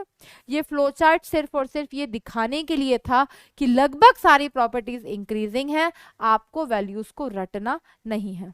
इसका एग्जाम्पल मैं आपको बता देती हूँ कि इसकी क्या एप्लीकेशन है कि भाई बॉन्ड डिसोसिएशन एंथैल्पी हाइड्रोजन से ज्यादा ड्यूटेरियम की होती है। इससे क्या फर्क पड़ जाएगा? मान लो CH3D आपके पास कोई एक मीथेन का कंपाउंड है, लेकिन उसमें से हाइड्रोजन का एक आइसोटोप यूज किया है, दोनों को रिएक्ट करवाया गया क्लोरीन के साथ। जब दोनों को क्लोरीन के साथ रिएक्ट करवाया तो अब पॉसिबिलिटी क्या थी कि ड्यूटेरियम टूट जाए और उसकी जगह क्लोरीन आ जाए। दूसरी पॉसिबिलिटी क्या थी कि एक हाइड्रोजन जाए तो 2 हाइड्रोजन बचेगी, ये एज इट इज और ये Cl बन जाए। तो अब बताओ बेटा दोनों में से करेक्ट कौन सा होगा? ये गलत है और ये करेक्ट है, क्योंकि बॉन्ड डिसोसिएशन एनर्जी ड्यूटेरियम की ज्यादा है। कार्बन ड्यूटेरियम का बॉन्ड तोड़ने से पहले कार्बन हाइड्रोजन का बॉन्ड टूटेगा और क्लोरीन वहां पर आएगा। क्लियर? तो ये ध्यान रखना, बॉन्ड डिसोसिएशन एनर्जी ड्यूटेरियम की ज्यादा होती है एज कंपेयर टू हाइड्रोजन। तो ये प्रॉपर्टीज में ध्यान रखना था। तो अब जल्दी से बता दो, आ गए क्वेश्चंस आपके सामने, जितना ध्यान दिया होगा उतना याद हो गया होगा। कौन सा आइसोटोप है बेटा हाइड्रोजन का जो रेडियो एक्टिव होता है? बिल्कुल बिना किसी शक के, दैट इज ट्रीटियम, जिसे हम T से डिनोट करते हैं, जिसे हम 1H3 भी लिख सकते हैं, जिसकी हाफ लाइफ बहुत कम होती है, दैट इज 12.33 ईयर्स। इसकी एबंडेंस भी बहुत कम होती है, that is 1 out of 10 to the power 18 atoms में से एक होता है। Next question, which isotope of hydrogen contains equal number of protons and neutrons? अभी मैंने जिक्र किया था इसका, क्या बोलते हैं बेटा इसे? इसे हम बोलते हैं ड्यूटेरियम, जिसे हम डिनोट करते हैं D से, जिसे हम लिखते हैं 1H2। तो अगर इसमें देखा जाए तो इलेक्ट्रॉन कितने? 1, प्रोटॉन कितने? 1, न्यूट्रॉन कितने? 2 - 1 1। तो इसके अंदर क्या पूछा था? प्रोटॉन और न्यूट्रॉन बराबर होते हैं, तो answer will be deuterium. Clear है बेटा? नेक्स्ट क्वेश्चन आपकी स्क्रीन पर ये रहा, which isotope of hydrogen has no neutron? कौन सा हाइड्रोजन का ऐसा आइसोटोप है जिसमें न्यूट्रॉन ही नहीं होता? तो अभी हमने इसका भी जिक्र किया था, क्या था बेटा? That is hydrogen. हाइड्रोजन को हम कैसे रिप्रेजेंट करते हैं? जिसको हम प्रोटियम भी बोलते हैं, जिसे ऑर्डिनरी हाइड्रोजन भी बोलते हैं, इसे हम रिप्रेजेंट करते हैं 1H1। और इसमें अगर न्यूट्रॉन निकालने हो तो न्यूट्रॉन निकालने का तरीका होता है mass number minus atomic number. 1 - 1 करेंगे 0 आ जाएगा, तो इसमें कोई न्यूट्रॉन नहीं होता। Which isotope of hydrogen is known as ordinary hydrogen? अभी मैंने बताया था, कौन सा हाइड्रोजन है बेटा जो ऑर्डिनरी हाइड्रोजन के नाम से जाना जाता है? हाइड्रोजन जिसे हम बोल रहे हैं, जिसे हम प्रोटियम बोलते हैं, वो हाइड्रोजन का कौन सा आइसोटोप है बेटा? 1H1। क्लियर? नेक्स्ट देखेंगे बेटा। यस, अब हम बात करने जा रहे हैं बेटा नेक्स्ट, किसकी बात करने जा रहे हैं? अब हम बात करेंगे, हमने क्या कवर कर लिया पहले उस बारे में बात करते हैं बेटा। मैंने आपको कहा था कि चैप्टर की शुरुआत हमारी कुछ इस तरीके से होगी, वन बाय हम सारी चीजों को डिस्कस करेंगे। सबसे पहले हमने डिस्कस किया हाइड्रोजन की पोजीशन क्या है, जो है ही नहीं है। Isotopes of hydrogen, 3 important properties हमने कंक्लूड कर ली। डायहाइड्रोजन, डायहाइड्रोजन की अब हम पढ़ेंगे बेटा सबसे पहले कि अकरेंस इंपॉर्टेंस नहीं रखती है, प्रिपरेशन इज इंपॉर्टेंट। यहां से क्वेश्चन आया हुआ है कि भाई प्योर हाइड्रोजन चाहिए तो कैसे बनेगी, और हाइड्रोजन की प्रिपरेशन हम जो पढ़ने जा रहे हैं ना बेटा, वो हमने बहुत बार पढ़ी हुई है रिएक्शंस में। याद करो 9th क्लास में एक चैप्टर हुआ करता था metals, non metals and metalloids. वहां पर आपने पढ़ा था रिएक्टिविटी सीरीज के बारे में। जितने भी मेटल्स हैं जो हाइड्रोजन से ज्यादा रिएक्टिव होते हैं, अगर उन्हें रिएक्ट करवाया जाए हाइड्रोजन कंटेनिंग एसिड्स के साथ, तो वो हाइड्रोजन रिलीज करेंगे ही करेंगे, ऐसा आपने पढ़ा हुआ है। बिल्कुल, तो वो सारे मेटल्स को हम डिस्कस करेंगे। मेटल हम इम्प्योर लेते हैं क्योंकि इम्प्योर मेटल कैटलिस्ट का काम करता है, रिएक्शन की रेट को इंक्रीज करता है। याद है बेटा इलेक्ट्रोलाइसिस, आपने इलेक्ट्रोकेमिस्ट्री में पढ़ा हुआ है। एक कैथोड होती है, एनोड होती है, इलेक्ट्रिक करंट पास करते हैं, इलेक्ट्रोलाइट टूटता है आयंस में, deposition of oppositely charged ions to oppositely charged electrodes, cathode पे रिडक्शन, एनोड पे ऑक्सीडेशन होता था। तो जब H प्लस कैथोड पे जाएगा, रिडक्शन होगा तो H2 गैस बनेगी। तो ये भी एक प्रिपरेशन है। बेरियम हाइड्रोक्साइड से भी प्रिपेयर करेंगे तो पूछा जाता है प्योर हाइड्रोजन कैसे ऑब्टेन होगी। क्लियर, सारे प्रिपरेशन मेथड पढ़ने के बाद फिर हम डिस्कस करेंगे कि इसकी क्या कैसी कैसी रिएक्शंस हैं। तो बेटा वही जो अब तक पढ़ते आ रहे हैं, H2O2 के साथ वाटर बनाता है। क्लियर, तो यहाँ पर कुछ इंपॉर्टेंट रिएक्शंस आएंगी जब हम वाटर गैस का फॉर्मेशन करेंगे, that is CO plus H2, जिसे सिंथेसिस गैस भी बोलते हैं, सिंथेटिक सिन गैस भी बोलते हैं। उस गैस का फिर हम पढ़ेंगे कोल गैसिफिकेशन रिएक्शन। तो that's all about of dihydrogen, और इसकी ये पोर्शंस इंपॉर्टेंट है, प्रिपरेशन और केमिकल रिएक्शंस जिनका मैंने अभी जिक्र किया था, जहां पर हम सिंथेसिस गैस के बारे में पढ़ेंगे और वहां से क्वेश्चन आएंगे। ठीक है, तो बेटा अब हम डिस्कस करते हैं डाइहाइड्रोजन के बारे में, इसकी प्रिपरेशन एंड प्रॉपर्टीज के बारे में। तो सबसे पहले हम इसके कुछ जनरल की पॉइंट्स पढ़ लेते हैं, जहां से क्वेश्चन कभी नहीं आने वाला, लेकिन हमें पता होना चाहिए। ये सीधी सीधी लाइन एनसीईआरटी से उठी हुई है, तो घबराने की कोई जरूरत नहीं है। Dihydrogen is the most abundant element in the universe. ये यूनिवर्स का सबसे अबंडेंट एलिमेंट है। ये मैंने आपको पहले भी बोला था कि सबसे ज्यादा इसकी अबंडेंस है नेचर में। It constitutes about 70% of the total mass of universe, but its abundance in Earth atmosphere is very less. This is because the Earth's gravitational field is too small to hold so light an element. So it's just 0.15% by mass in the Earth's atmosphere. ये ध्यान रखना बेटा। In free state, hydrogen is present in volcanic gases. As in the combined form, it constitutes 15.4% of the Earth's crust and the ocean. However, it is also present in the plant, animal tissues, carbohydrates, proteins, etc. Even hydrogen is present in mineral resources like coal and petroleum. Clear, यहाँ पर भी present होगा।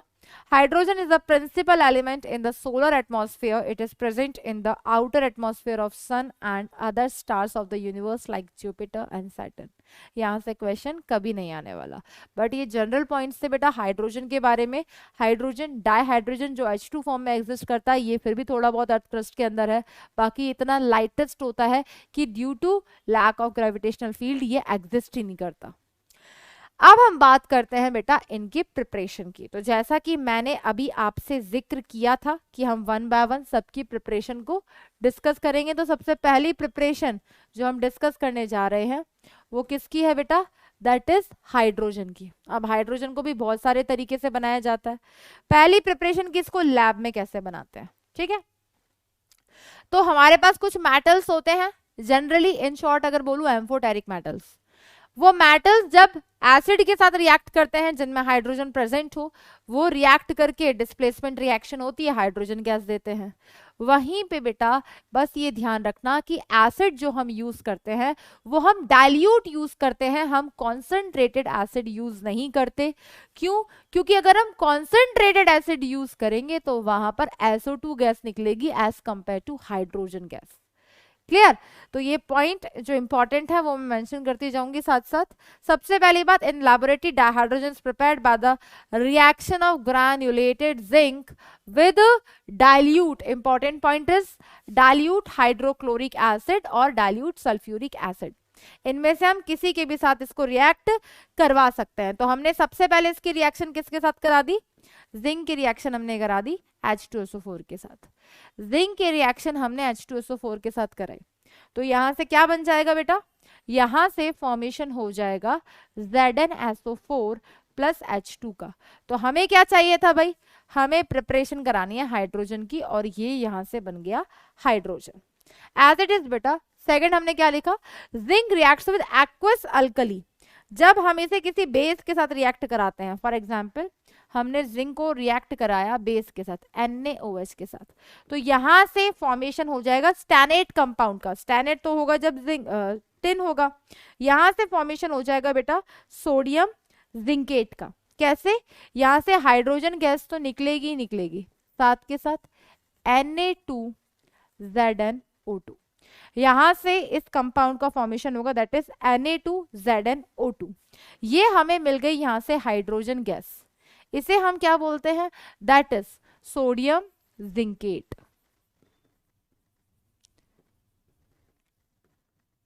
तो ऐसा नहीं है बेटा, सबसे पहले हम पहली रिएक्शन के बारे में बात करते हैं। जैसा बोला था वैसा हमने लिख दिया। यहां से हमारे पास डाइहाइड्रोजन दोनों से हमको मिल गई, बेस के साथ भी एसिड के साथ भी। पहले इंपॉर्टेंट पॉइंट बेटा, ये जो जिंक है ना, ये जिंक लिया जाता है इम्प्योर जिंक, क्योंकि बेटा ये इम्प्योर जिंक जो होता है it behaves as a catalyst. ये इम्प्योर जिंक एक कैटलिस्ट का हमारे लिए काम करता है और रिएक्शन की रेट को इंक्रीज करता है। नेक्स्ट इंपॉर्टेंट पॉइंट बेटा, ये एसिड जो लिया जाता है that must be dilute.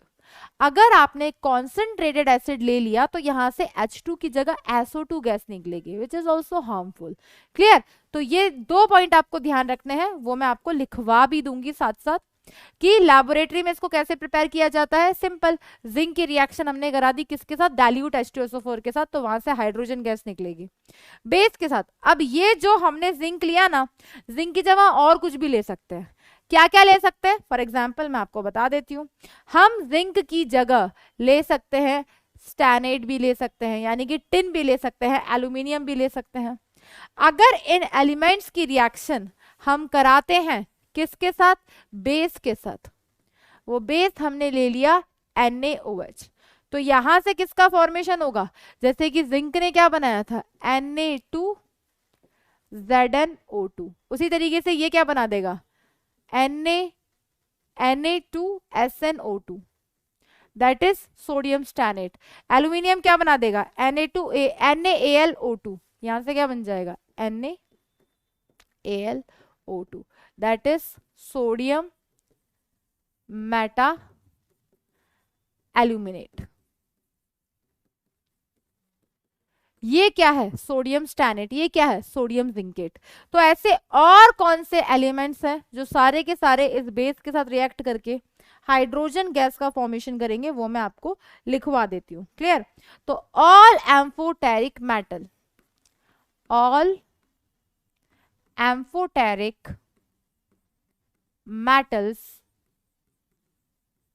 reacts with base, reacts with alkali।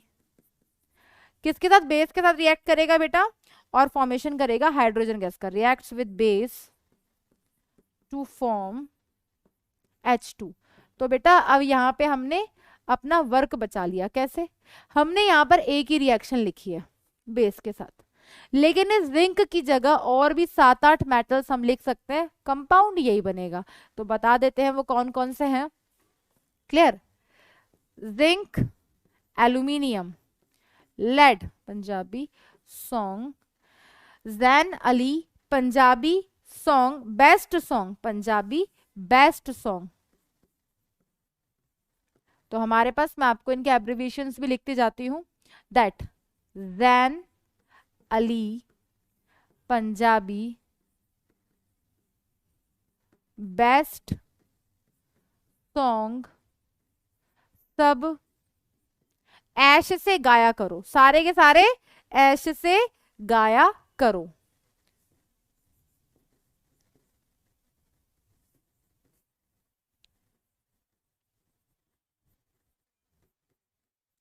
तो हमारे पास कौन कौन से वो एलिमेंट्स हैं जो सारे के सारे बेस के साथ रिएक्ट करके हाइड्रोजन गैस का फॉर्मेशन करेंगे। ठीक है बेटा, वो एलिमेंट्स है हमारे पास सॉन्ग, antimony, arsenic, selenium, gallium, chromium. तो ये जितने भी मेटल्स यहाँ पर लिखे हुए हैं, ये सारे के सारे मेटल्स को अगर आप बेस के साथ रिएक्ट कराओ, ये सब के सब साथ में हाइड्रोजन गैस का फॉर्मेशन करेंगे ही करेंगे। यानी कि these all are included in the preparation of hydrogen gas. Clear है? तो ये आपको याद रखना है बेटा। जैन अली पंजाबी बेस्ट सॉन्ग सब एच से गाया करो। अब ये सारी रिएक्शन आप इस NaOH के साथ लिखोगे तो मेटा एल्यूमिनेट और स्टैनेट जिंकेट ऐसे कंपाउंड्स का फॉर्मेशन होगा, साथ में हाइड्रोजन गैस, तो वो रिएक्शंस भी करेक्ट है। क्लियर? ये ट्रिक याद रखना बेटा एकदम।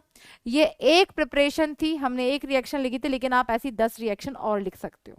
फिर जो मैंने की पॉइंट्स आपको बताए थे, दैट प्योर जिंक, ये ध्यान रखना बेटा, pure zinc is not used in the preparation of hydrogen as it reacts very slowly, so addition of impurities enhance the rate of reaction because वो catalyst की तरह काम करेगा। दूसरा की पॉइंट मैंने आपको बताया था कि dilute H2SO4 को यूज करना है, तो ये भी मैं लिखवा देती हूं कि यहां पर हमें concentrated H2SO4 का यूज नहीं करना है। तो इन प्रिपरेशन ये ध्यान रखना बेटा कि यहां पर कॉन्सेंट्रेटेड एसिड को यूज नहीं करना है, that acid used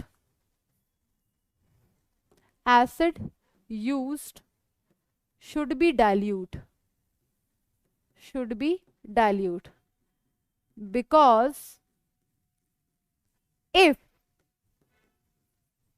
concentrated H2SO4 is used, if concentrated H2SO4 is used, then SO2 gas is formed in place of hydrogen gas.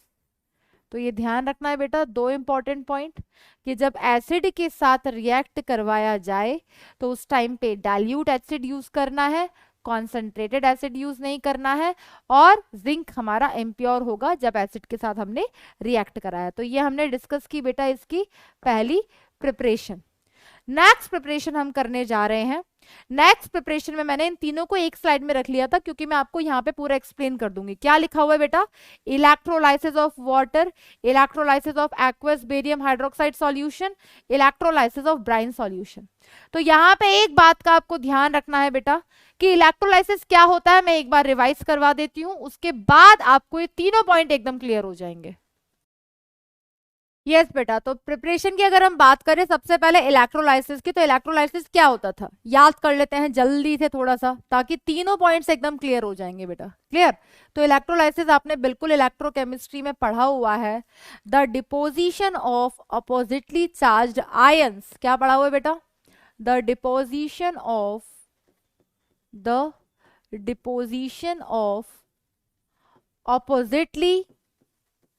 oppositely charged ions towards the deposition of oppositely charged ions towards oppositely charged electrodes। जब oppositely charge ions का deposition होता है oppositely charge electrodes पे, तो उसे हम क्या कहते हैं बेटा? उसे हम कहते हैं that is electrolysis. Just a minute बच्चों,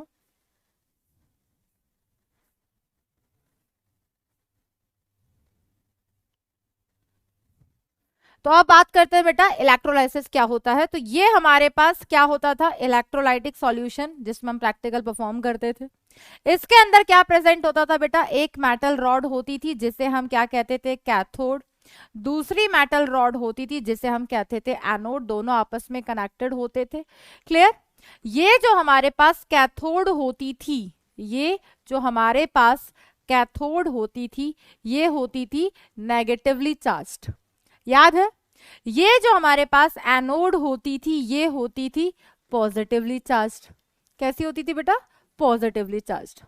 इसके अंदर जो भी इलेक्ट्रोलाइट होता था, इलेक्ट्रोलाइट अंदर प्रेजेंट होता था, क्या करते थे?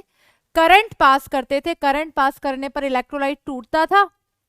इलेक्ट्रोलाइट टूटता था तो मान लो हमारे पास वाटर वो इलेक्ट्रोलाइट है, इसको हमने करंट पास आउट किया।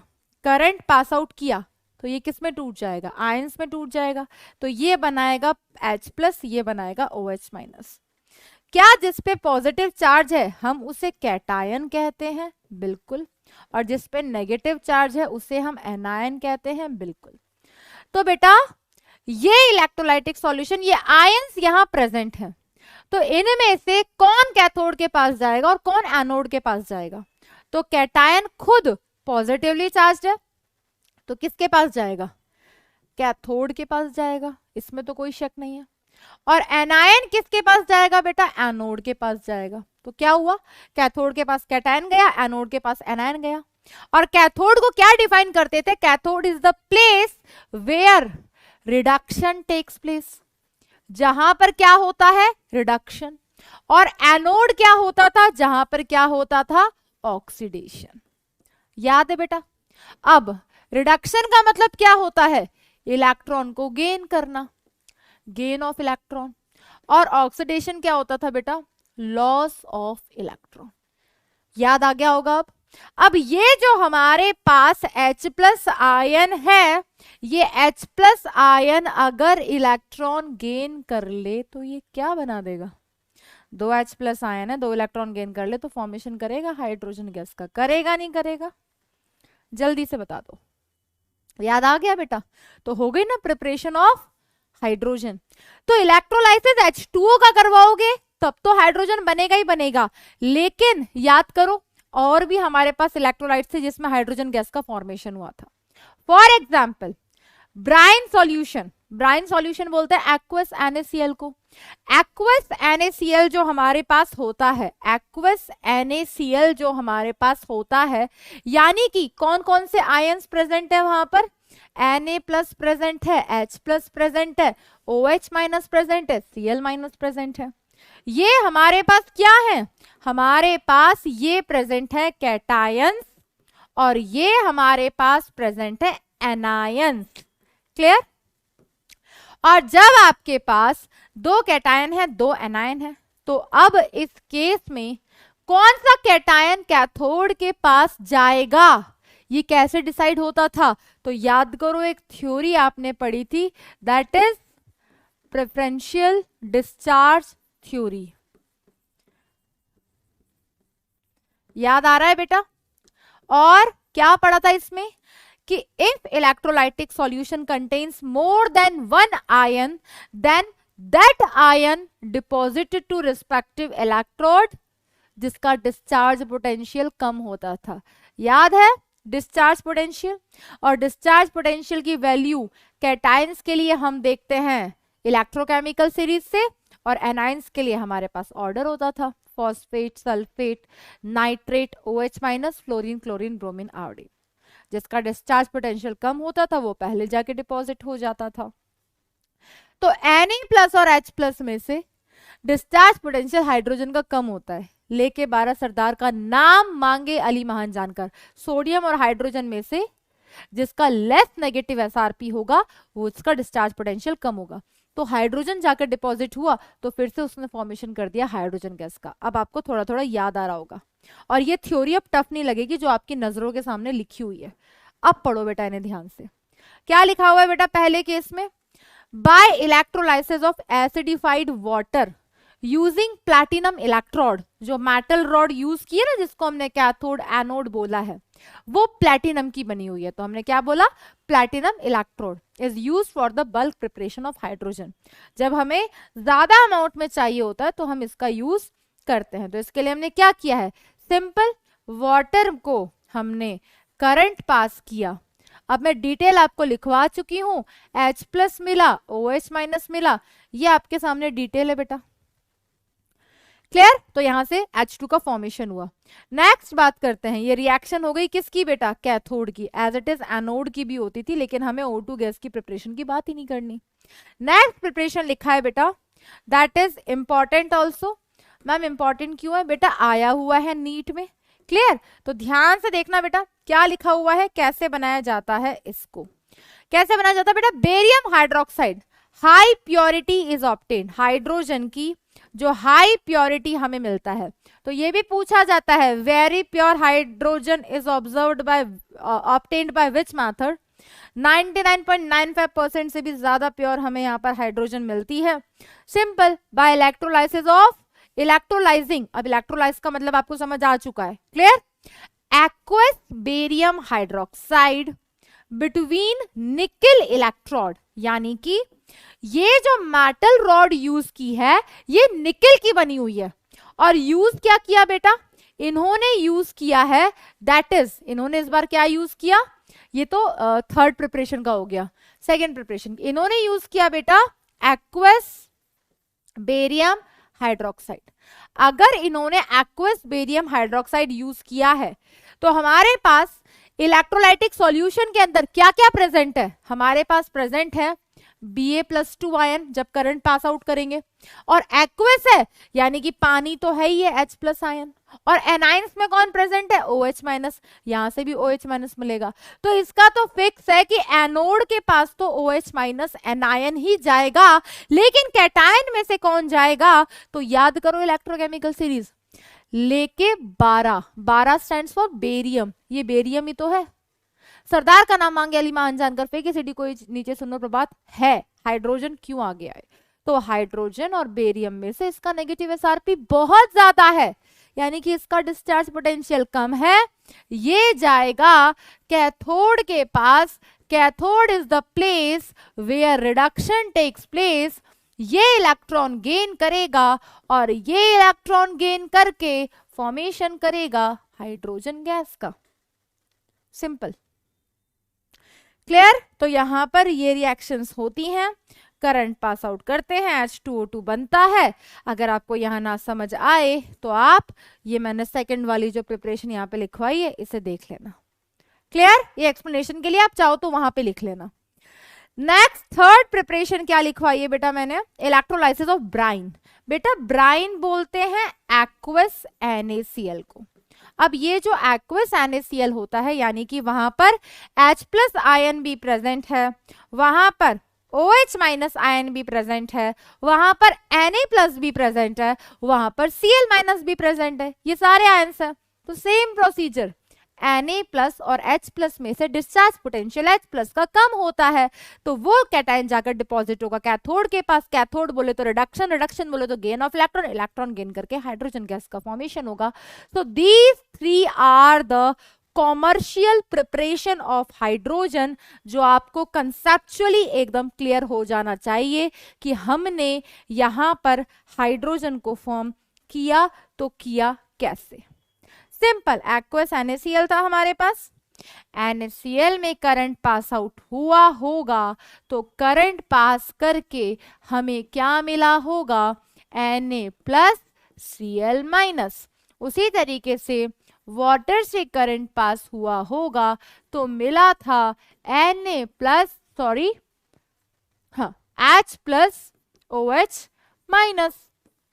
हमारे पास दो कैटायन थे यार, Na+ भी था और H+ भी था, लेकिन लेकिन लेकिन डिस्चार्ज पोटेंशियल किसका कम होता है बच्चों, डिस्चार्ज पोटेंशियल कम हाइड्रोजन का होता है। वो जाकर जाएगा कैथोड के पास, कैथोड इलेक्ट्रॉन गेन करेगा, इलेक्ट्रॉन गेन करके हाइड्रोजन गैस का फॉर्मेशन कर देगा, क्लियर। यहां से H2 गैस का फॉर्मेशन हो जाएगा। तो ये और प्रिपरेशन हो गई बेटा। नेक्स्ट डिस्कस करते हैं हम डायहाइड्रोजन की, ये भी इंपॉर्टेंट रिएक्शन है बेटा। अगेन ये जितने भी प्रिपरेशन हम डिस्कस कर रहे हैं ना बेटा, ये सारी की सारी इंपॉर्टेंट है। By the action of steam, steam water के वेपर्स ऑन कोक। बेटा कोक बोले तो कार्बन, अब कार्बन काफी जगह प्रेजेंट होता है, क्लियर। तो जब हम डायहाइड्रोजन की प्रिपेयर करते हैं किससे बेटा, स्टीम ओवर कोक और हाइड्रोकार्बन, हमने किसी हाइड्रोकार्बन के साथ रिएक्शन करवाई, फॉर एग्जाम्पल एल्केन ले लिया, CnH2n+2, ये हमारे पास क्या है बेटा, ये हमारे पास एक हाइड्रोकार्बन है, हमने रिएक्शन कराई वाटर के साथ, किसकी प्रेजेंस में बेटा, निकल कैटलिस्ट की प्रेजेंस में, और टेम्परेचर हमने लिया 1270 केल्विन टेम्परेचर। यहां से हमारे पास फॉर्मेशन होता है किसका, CO का और H2 का। ये H2 ये बनता है n टाइम्स, ये बनता है 2n+1। मैम ये n क्या है, रिएक्शन बैलेंस करने के लिए लिखा जा रहा है, उससे ज्यादा कोई सिग्निफिकेंस इसका नहीं है। तो जब भी हम हाइड्रोकार्बन की रिएक्शन कराते हैं, इंपॉर्टेंट रिएक्शन है बेटा, पूछा जाता है निकल कैटलिस्ट के प्रेजेंस में 1270 केल्विन टेम्परेचर पे, तो यहां से CO प्लस H2 गैस का तो फॉर्मेशन होता ही है। ये CO प्लस H2 का मिक्सचर जो होता है यही कहलाता है क्या बेटा, यही कहलाता है सिन गैस, यही कहलाता है सिंथेटिक गैस, यही कहलाता है वाटर गैस। बेटा एग्जाम्पल ले लेते हैं, कार्बन N की जगह हमने 1 रखा तो बन गया CH4 प्लस H2O, तो यहां से क्या बनेगा बेटा, CO प्लस H2 कितना बनेगा बेटा, दैट इज, देख लो अब ध्यान से, आपकी रिएक्शन भी बैलेंस हो जानी है, तो यहां से फॉर्मेशन होगा 3H2 का, और ये जो है ना यही कहलाती है वाटर गैस, पूछा जाता है, यही कहलाती है सिन गैस, यही कहलाती है सिंथेसिस गैस। क्योंकि ये सिन गैस क्यों कहलाती है, क्योंकि बेटा काफी केमिकल इंडस्ट्रीज में इसको सिंथेसिस के लिए यूज किया जाता है, इसीलिए। तो बेटा ये जो CO प्लस H2 है इसी को कहते हैं, तो ये लिखा हुआ है ये बेटा, हाईलाइट कर देते हैं। The mixture of CO and H2 is called water gas, as this mixture of CO and H2 is used for the synthesis of methanol and number of hydrocarbon, it is also called as synthesis gas और syn gas। Clear हो गया बेटा। तो हम पढ़ क्या रहे थे, हम पढ़ रहे थे प्रिपरेशन ऑफ डाइहाइड्रोजन। सबसे पहले हमने किससे बनाया बेटा, सबसे पहले हमने इसकी प्रिपरेशन की, सबसे पहले हमने इसको जिंक से रिएक्ट करवाया, एसिड के साथ, बेस के साथ हाइड्रोजन बनाया, सारी प्रिपरेशन इंपॉर्टेंट है। फिर हमने इलेक्ट्रोलाइसिस कराया, इलेक्ट्रोलाइसिस हमने 3 का कराया, पानी का, बेरियम हाइड्रोक्साइड और एक्वस NaCl। बेरियम हाइड्रोक्साइड से सबसे प्योर हाइड्रोजन मिलती है। फिर अब हम प्रिपेयर करवा रहे हैं जब हम हाइड्रोकार्बन की रिएक्शन, और बोले तो उस कंपाउंड की रिएक्शन जिसमें कार्बन प्रेजेंट होता है, उसकी रिएक्शन हम स्टीम से करा रहे हैं, यानी कि वाटर के वेपर से करा रहे हैं, तो वहां से हाइड्रोजन गैस का फॉर्मेशन होता है, और इसी को हम कह देते हैं हमारी सिन गैस और synthetic gas. Clear. Next discuss करते हैं बेटा इसकी और भी इंपॉर्टेंट रिएक्शंस हैं, क्योंकि ये जो कार्बन है ये काफी चीजों में प्रेजेंट होता है, न्यूज़पेपर में, लकड़ियों में, सब में प्रेजेंट होता है। तो आजकल जो बेटा सिन गैस है that is produced from sewage, that is sawdust हो गया, स्क्रैप हो गया, वुड हो गया, लकड़ी हो गई, न्यूज़पेपर हो गया, एंड वहां से जो प्रोसेस है हमारे पास सिन गैस को प्रोड्यूस करने का फ्रॉम कोल, उसे हम कहते हैं बेटा कोल गैसिफिकेशन। क्लियर। तो हम वो हर स्पीसीज जिसमें क्या प्रेजेंट है बेटा, कार्बन प्रेजेंट है, उसको हम किसके साथ रिएक्ट करवा रहे हैं, कार्बन प्रेजेंट है सॉलिड स्टेट में, और वो कार्बन सॉलिड स्टेट में कैसे प्रेजेंट है बेटा, in the form of newspaper, in the form of sewage, in the form of scrap, इन सब में कार्बन प्रेजेंट होता है। इस कार्बन की रिएक्शन हमने किसके साथ कराई बेटा, दैट इज H2O स्टीम के साथ। अगेन किसके साथ बेटा, H2O स्टीम के साथ।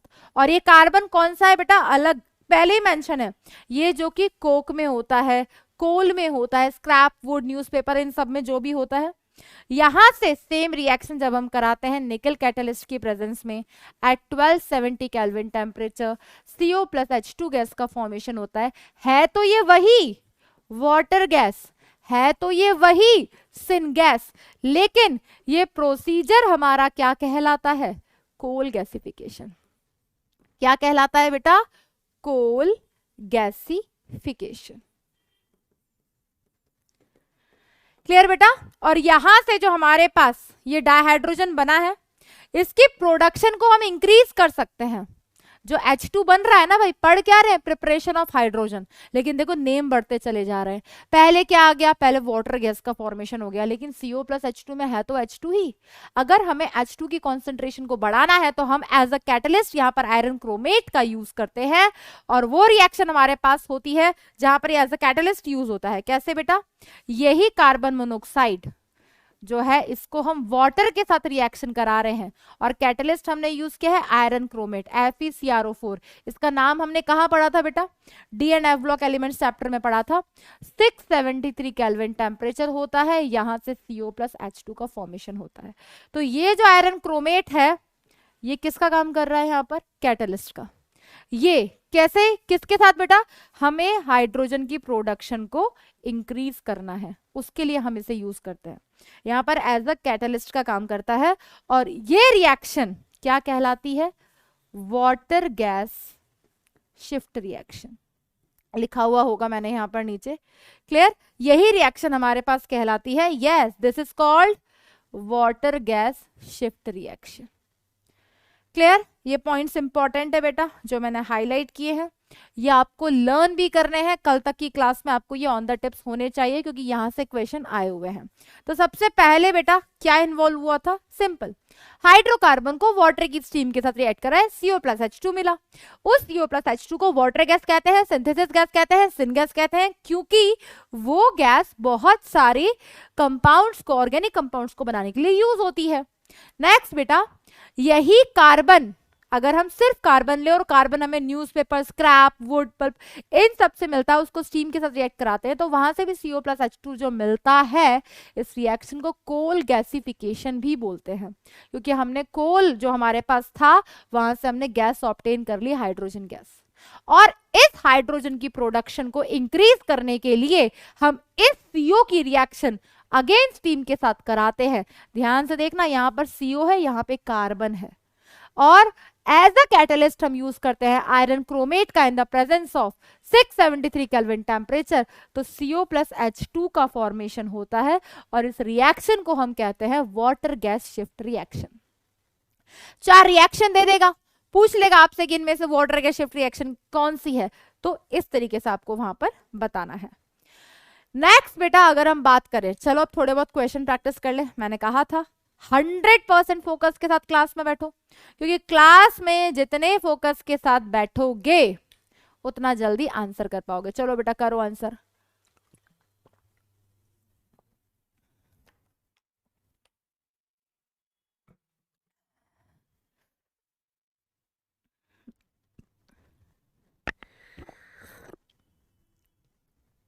यस बेटा, पहला क्वेश्चन क्या है, Why pure zinc is not used for the preparation of dihydrogen? क्योंकि अगर हम प्योर जिंक यूज करेंगे तो रिएक्शन बहुत स्लो होगी। तो लिख लोगे बेटा, या मैं ही लिखवाऊं यहां पर, that impure zinc is used in above reaction because impure, लिख लोगे बेटा, because pure zinc reacts very slowly, whereas impure zinc is acts as a catalyst and increases the rate of reaction. Reaction की rate increase हो जाएगी और हमें hydrogen gas का formation हो जाएगा। इसलिए हम जो जिंक यूज करते हैं, वो जिंक हम यूज करते हैं इम्प्योर, और जो एसिड हम यूज करते हैं वो एसिड हम यूज करते हैं डाइल्यूट। क्लियर बेटा, वो एसिड हम कैसा यूज करते हैं, डाइल्यूट। उससे क्या होता है, यहां से ये तो बनेगा ZnSO4 और यहां से बनेगी हाइड्रोजन गैस। तो हमेशा ध्यान रखना, प्रिपरेशन ऑफ डाइहाइड्रोजन में H2 में इम्प्योर जिंक यूज किया जाता है, प्योर नहीं। Next question, what is syn gas? क्या बताने की जरूरत है? इसी सिन गैस को हम क्या बोलते हैं बेटा, सिंथेटिक गैस भी बोलते हैं, सिंथेसिस गैस भी बोलते हैं, सिंथेटिक नहीं यार, सिंथेसिस गैस भी बोलते हैं बेटा। इसी को हम वाटर गैस भी बोलते हैं। क्लियर, कब बनती है बेटा, जब भी हम किसी हाइड्रोकार्बन की रिएक्शन वाटर के साथ कराते हैं, स्टीम के साथ कराते हैं, ये हाइड्रोकार्बन भी हो सकता है, कार्बन भी हो सकता है, in the presence of nickel catalyst at 1270 kelvin temperature, तो वहां से CO+H2 का फॉर्मेशन होता है और इसी को हम कहते हैं वाटर गैस, इसी को हम कहते हैं सिन गैस, और इसी को हम बोलते हैं सिंथेसिस गैस। क्यों बोलते हैं? क्योंकि ये जो कॉम्बिनेशन है ना CO+H2 का, ये मिथेनॉल को बनाने के लिए भी यूज किया जाता है, ये और भी ऑर्गेनिक कंपाउंड्स को बनाने के लिए यूज किया जाता है, इसीलिए इसे हम क्या बोलते हैं? इसे हम बोलते हैं syn gas. Clear? What is syn gas पूछा था हमने, तो काफी लंबा चौड़ा आंसर दे दिया। नेक्स्ट क्वेश्चन बेटा, फिजिकल प्रॉपर्टीज। अगर अब हम बात करें बेटा इनकी, हाइड्रोजन के बारे में, तो इनकी क्या फिजिकल प्रॉपर्टीज है, फिर हम डिस्कस करेंगे एलोट्रॉप्स के बारे में। सबसे पहले हम बात करते हैं बेटा, इस चैप्टर में हम जितने भी पढ़ने वाले ना बेटा, H2 हुआ चाहे H2O हुआ, जनरली सारे के सारे की फिजिकल प्रॉपर्टी सेम है, सब के सब कलरलेस, टेस्टलेस, कोई स्मेल नहीं होती, कोई ऑर्डर नहीं होता। तो ये सारे के सारे colourless, tasteless, highly combustible gas है। हाइड्रोजन हाईली कंबस्टिबल, आग जल्दी पकड़ेगी, burns with a pop sound. Dihydrogen जो है एग्जिस्ट इन 2 फॉर्म्स, जिन्हें हम कहते हैं बेटा एलोट्रॉप्स ऑफ हाइड्रोजन। एलोट्रॉप्स क्या होते हैं? आपने एलोट्रॉप्स के बारे में थोड़ा बहुत तो पढ़ा ही हुआ है बेटा, बिल्कुल आपने पढ़ा हुआ है, बिल्कुल आपने पढ़ा हुआ है। तो सेम उसी तरीके से बेटा हाइड्रोजन जिसे हम कहते हैं H2, उसमें भी हमारे पास इनके 2 एलोट्रॉप्स होते हैं, एक होता है बेटा ऑर्थो और एक होता है हमारे पास पैरा। सबसे पहले हम बात करते हैं कि ये होते क्या है और किस बेसिस पे डिफाइन किया गया है। Define on the basis of nuclear spins। Nucleus के अंदर क्या होते हैं बेटा?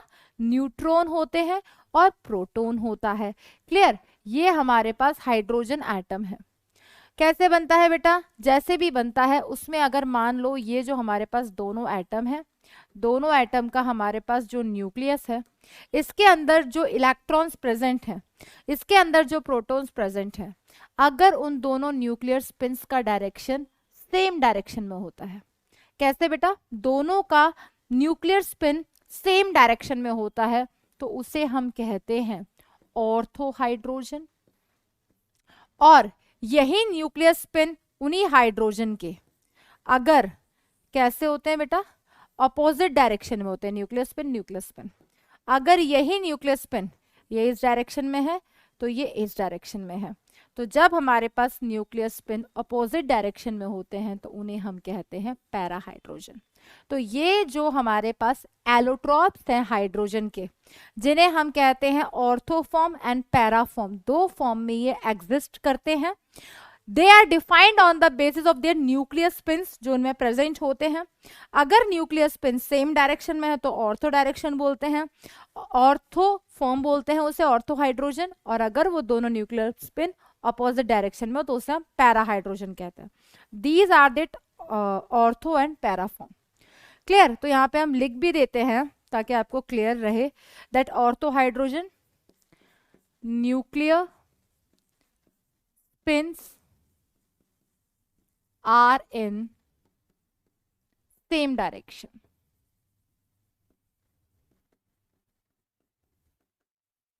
और यहां पे न्यूक्लियर स्पिन्स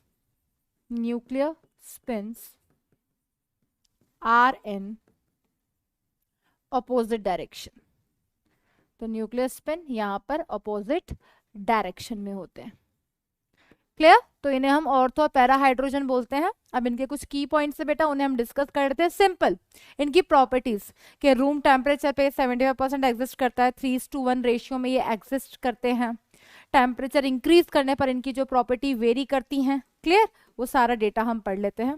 सबसे पहले due to difference in nuclear spin, important point है बेटा, न्यूक्लियर स्पिन।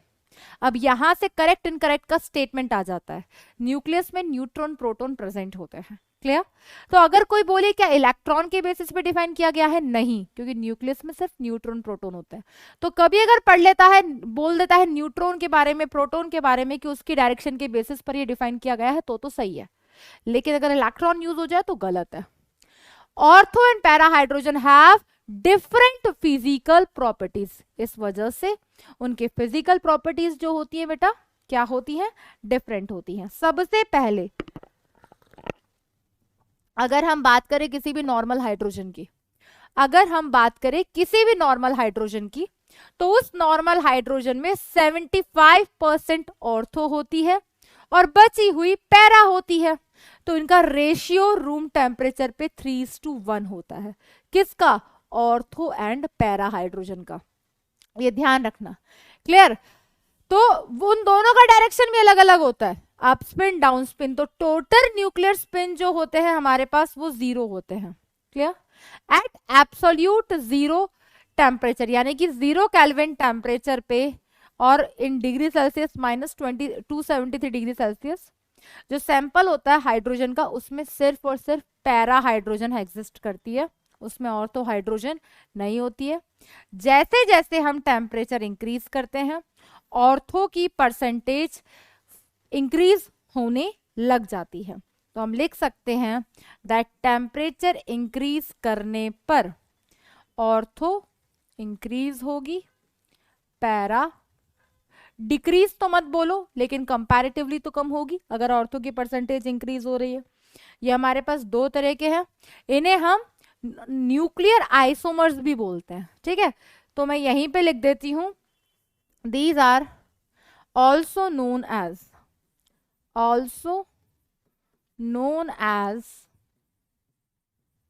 Nuclear isomers. इन्हें और क्या बोलते हैं बेटा? इन्हें हम न्यूक्लियर आइसोमर्स भी बोलते हैं। क्लियर बेटा? नेक्स्ट बेटा, ये इनके जनरल पॉइंट्स है। टेम्परेचर इंक्रीज करने पर ऑर्थो इंक्रीज होता है। क्लियर? टेम्परेचर इंक्रीज करने पर, और रेशियो इनका ऑलमोस्ट सेम रहेगा लेकिन हमेशा। क्लियर? नेक्स्ट पॉइंट बेटा, अब इनकी केमिकल प्रॉपर्टीज की हम बात करते हैं। किसकी? हाइड्रोजन की। उससे पहले बेटा मैं आपको की पॉइंट्स बता दूं इन्हीं के बारे में जो हमारे पास ऑर्थो एंड पैरा हाइड्रोजन है। यहां से अगर क्वेश्चन आएगा तो इस पोर्शन से ही आएगा। तो एक ही याद रखना, इनका रेशियो कितना होता है। जो भी हमारे पास नॉर्मल हाइड्रोजन होती है बेटा, उसमें हमारे पास 75% ऑर्थो होता है रूम टेम्परेचर पे, तो 25% क्या हो जाएगा बेटा?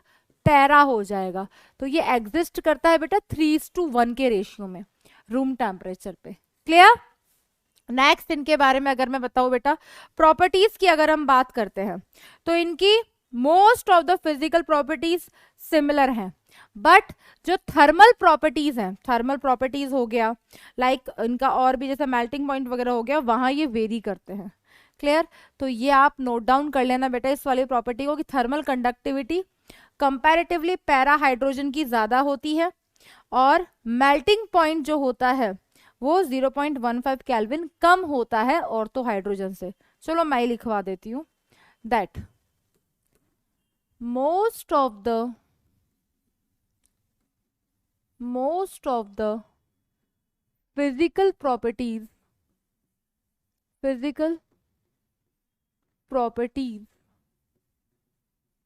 of both allotropes are similar, but thermal conductivity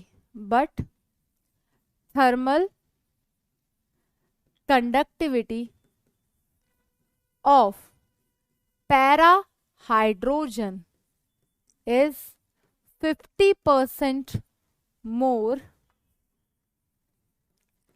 and melting point is 0.15 Kelvin less than ortho hydrogen. बस ये प्रॉपर्टी है बेटा जो वेरी करती है, बाकी लगभग सारी प्रॉपर्टीज ऑर्थो और पैरा हाइड्रोजन की कैसी होती है? सिमिलर होती है। अब बेटा ऐसा करते हैं, आज के लिए इतना ही। कल हम डिस्कस करेंगे इनकी केमिकल प्रॉपर्टीज के बारे में, एक दो रिएक्शन हम आज डिस्कस कर लेते हैं। कल आज हमने चैप्टर शुरू किया था, ज्यादा कवर नहीं करते हैं, मैं आपको कंक्लूजन बता देती हूँ ताकि आपको कोई कंफ्यूजन ना रहे। आज की क्लास का कंक्लूजन, क्योंकि बेटा थ्योरेटिकल चैप्टर्स हैं, ऐसा नहीं लगना चाहिए कि पता नहीं कितना कुछ कवर हो गया। नंबर 1 बेटा, हमने पोजीशन ऑफ हाइड्रोजन के बारे में कुछ बातें की थी। पोजीशन ऑफ हाइड्रोजन में मैंने आपको बताया था कि भाई ये जो हाइड्रोजन है ये रिजेम्बलेंस भी शो करता है और डिफरेंसेस भी शो करता है। किसके साथ बेटा? अल्कली एंड अल्कली मेटल्स के साथ भी और हैलोजेंस के साथ भी। तो वो आपको याद रखना है, क्या सिमिलैरिटीज थी, क्या डिससिमिलैरिटीज थी। फिर हमने नेक्स्ट क्या स्टार्ट किया था? हमने बात शुरू की थी आइसोटोप्स ऑफ हाइड्रोजन की। और आइसोटोप्स ऑफ हाइड्रोजन में हमने क्या देखा? हमने जाना हाइड्रोजन, ड्यूटेरियम, ट्रिटियम के बारे में। इसे ऑर्डिनरी हाइड्रोजन कहते हैं, इसमें 0 न्यूक्लियॉन्स होते हैं। इसमें ड्यूटेरियम के बारे में हमने पढ़ा था कि सेम नंबर ऑफ न्यूट्रॉन और सेम नंबर ऑफ इलेक्ट्रॉन होते हैं। ट्रिटियम जो होता है हमारे पास रेडियो एक्टिव है, हाफ लाइफ बहुत कम होती है, अबेंडेंस भी बहुत कम होती है। इनकी प्रॉपर्टीज को हमने कंपेयर किया था, लगभग सारी प्रॉपर्टीज तीनों की इंक्रीजिंग ऑर्डर में थी, एक्सेप्ट बॉन्ड डिसोसिएशन एंथैल्पी, वो ड्यूटेरियम की ज्यादा होती है। फिर हमने डिस्कस करना शुरू किया बेटा डाई हाइड्रोजन के बारे में। डाई हाइड्रोजन की आज हम सारी प्रिपरेशन कवर कर चुके हैं। पहले हमने जिंक के साथ रिएक्ट कराया, फिर हमने वो सारे मेटल्स लिखे जो बेस के साथ रिएक्ट करके हाइड्रोजन गैस फॉर्म करेंगे ही करेंगे। फिर हमने इसका इलेक्ट्रोलाइसिस समझा, फिर हमने थर्ड इसकी रिएक्शन पढ़ी। सारी रिएक्शंस इंपॉर्टेंट है, जहां पर हमने सिंथेटिक गैस के बारे में पढ़ा, कोल गैसिफिकेशन रिएक्शन के बारे में पढ़ा, और एट लास्ट हमने वाटर गैस शिफ्ट रिएक्शन के बारे में पढ़ा। फिर हमने डिस्कस की है इसकी प्रॉपर्टीज, फिर हमने डिस्कस किए हैं इसके एलोट्रॉप्स, और कल हम डिस्कस करने वाले हैं इसकी केमिकल प्रॉपर्टीज।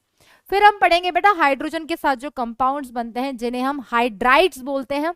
3 तरीके के होते हैं बेटा, वो तीनों के टाइप हम डिस्कस करेंगे, आयनिक, मेटालिक, कोवेलेंट। कोवेलेंट फर्दर 3 तरीके से क्लासीफाई हुआ है, बहुत ही ईजी है, फ्लो चार्ट की फॉर्म में। आज ही कंक्लूजन ऑन द टिप्स हो जाना चाहिए, ताकि कल जो मैं क्वेश्चंस पूछूं आप उसके लिए आंसरेबल हो। मे बी कल मैं पीवाईक्यू भी लेकर आऊं, या फिर कल पीवाईक्यू नहीं लेकर आते, कल चैप्टर को खत्म करके फिर पीवाईक्यू करेंगे। बट आज बहुत कम पढ़ा है, जितना पढ़ा उतना रिवाइज करके आना बेटा। कल मेरी कोशिश है कि मैं पूरा चैप्टर, हमारे पास 2 ही क्लासेस चैप्टर के लिए, उसको बाइंड अप करें। फिर आपके पास सैटरडे संडे का टाइम होगा, उस सैटरडे संडे में अच्छे से रिवाइज करना, रट लेना। हम मंडे पीवाईक्यूज करेंगे लाइव सेशन, बड़ा मजा आ जाना है बेटा। ये चैप्टर भी ऑन द टिप्स हो जाना है, तो घबराना नहीं है, कुछ भी टफ नहीं है, सब कुछ बहुत आसान है, बट करना सब कुछ हमें ही है, मेहनत करनी है बेटा, ठीक है। तभी हमने एडमिशन लिया था, क्लियर। तो जो जज्बा शुरुआत में था उस जज्बे को मेंटेन्ड रखना, ठीक है। ऑल द वेरी बेस्ट बेटा, एंड ऑलवेज स्टे मोटिवेटेड। थोड़ा सा भी डिमोटिवेशन आए तो बस वो याद करना यार कि हमने एडमिशन क्यों लिया था, और हम पढ़ेंगे, हम मेहनत करेंगे, ठीक है बच्चों। ऑल द वेरी बेस्ट, मिलते हैं बेटा नेक्स्ट क्लास में, तब तक के लिए थैंक यू।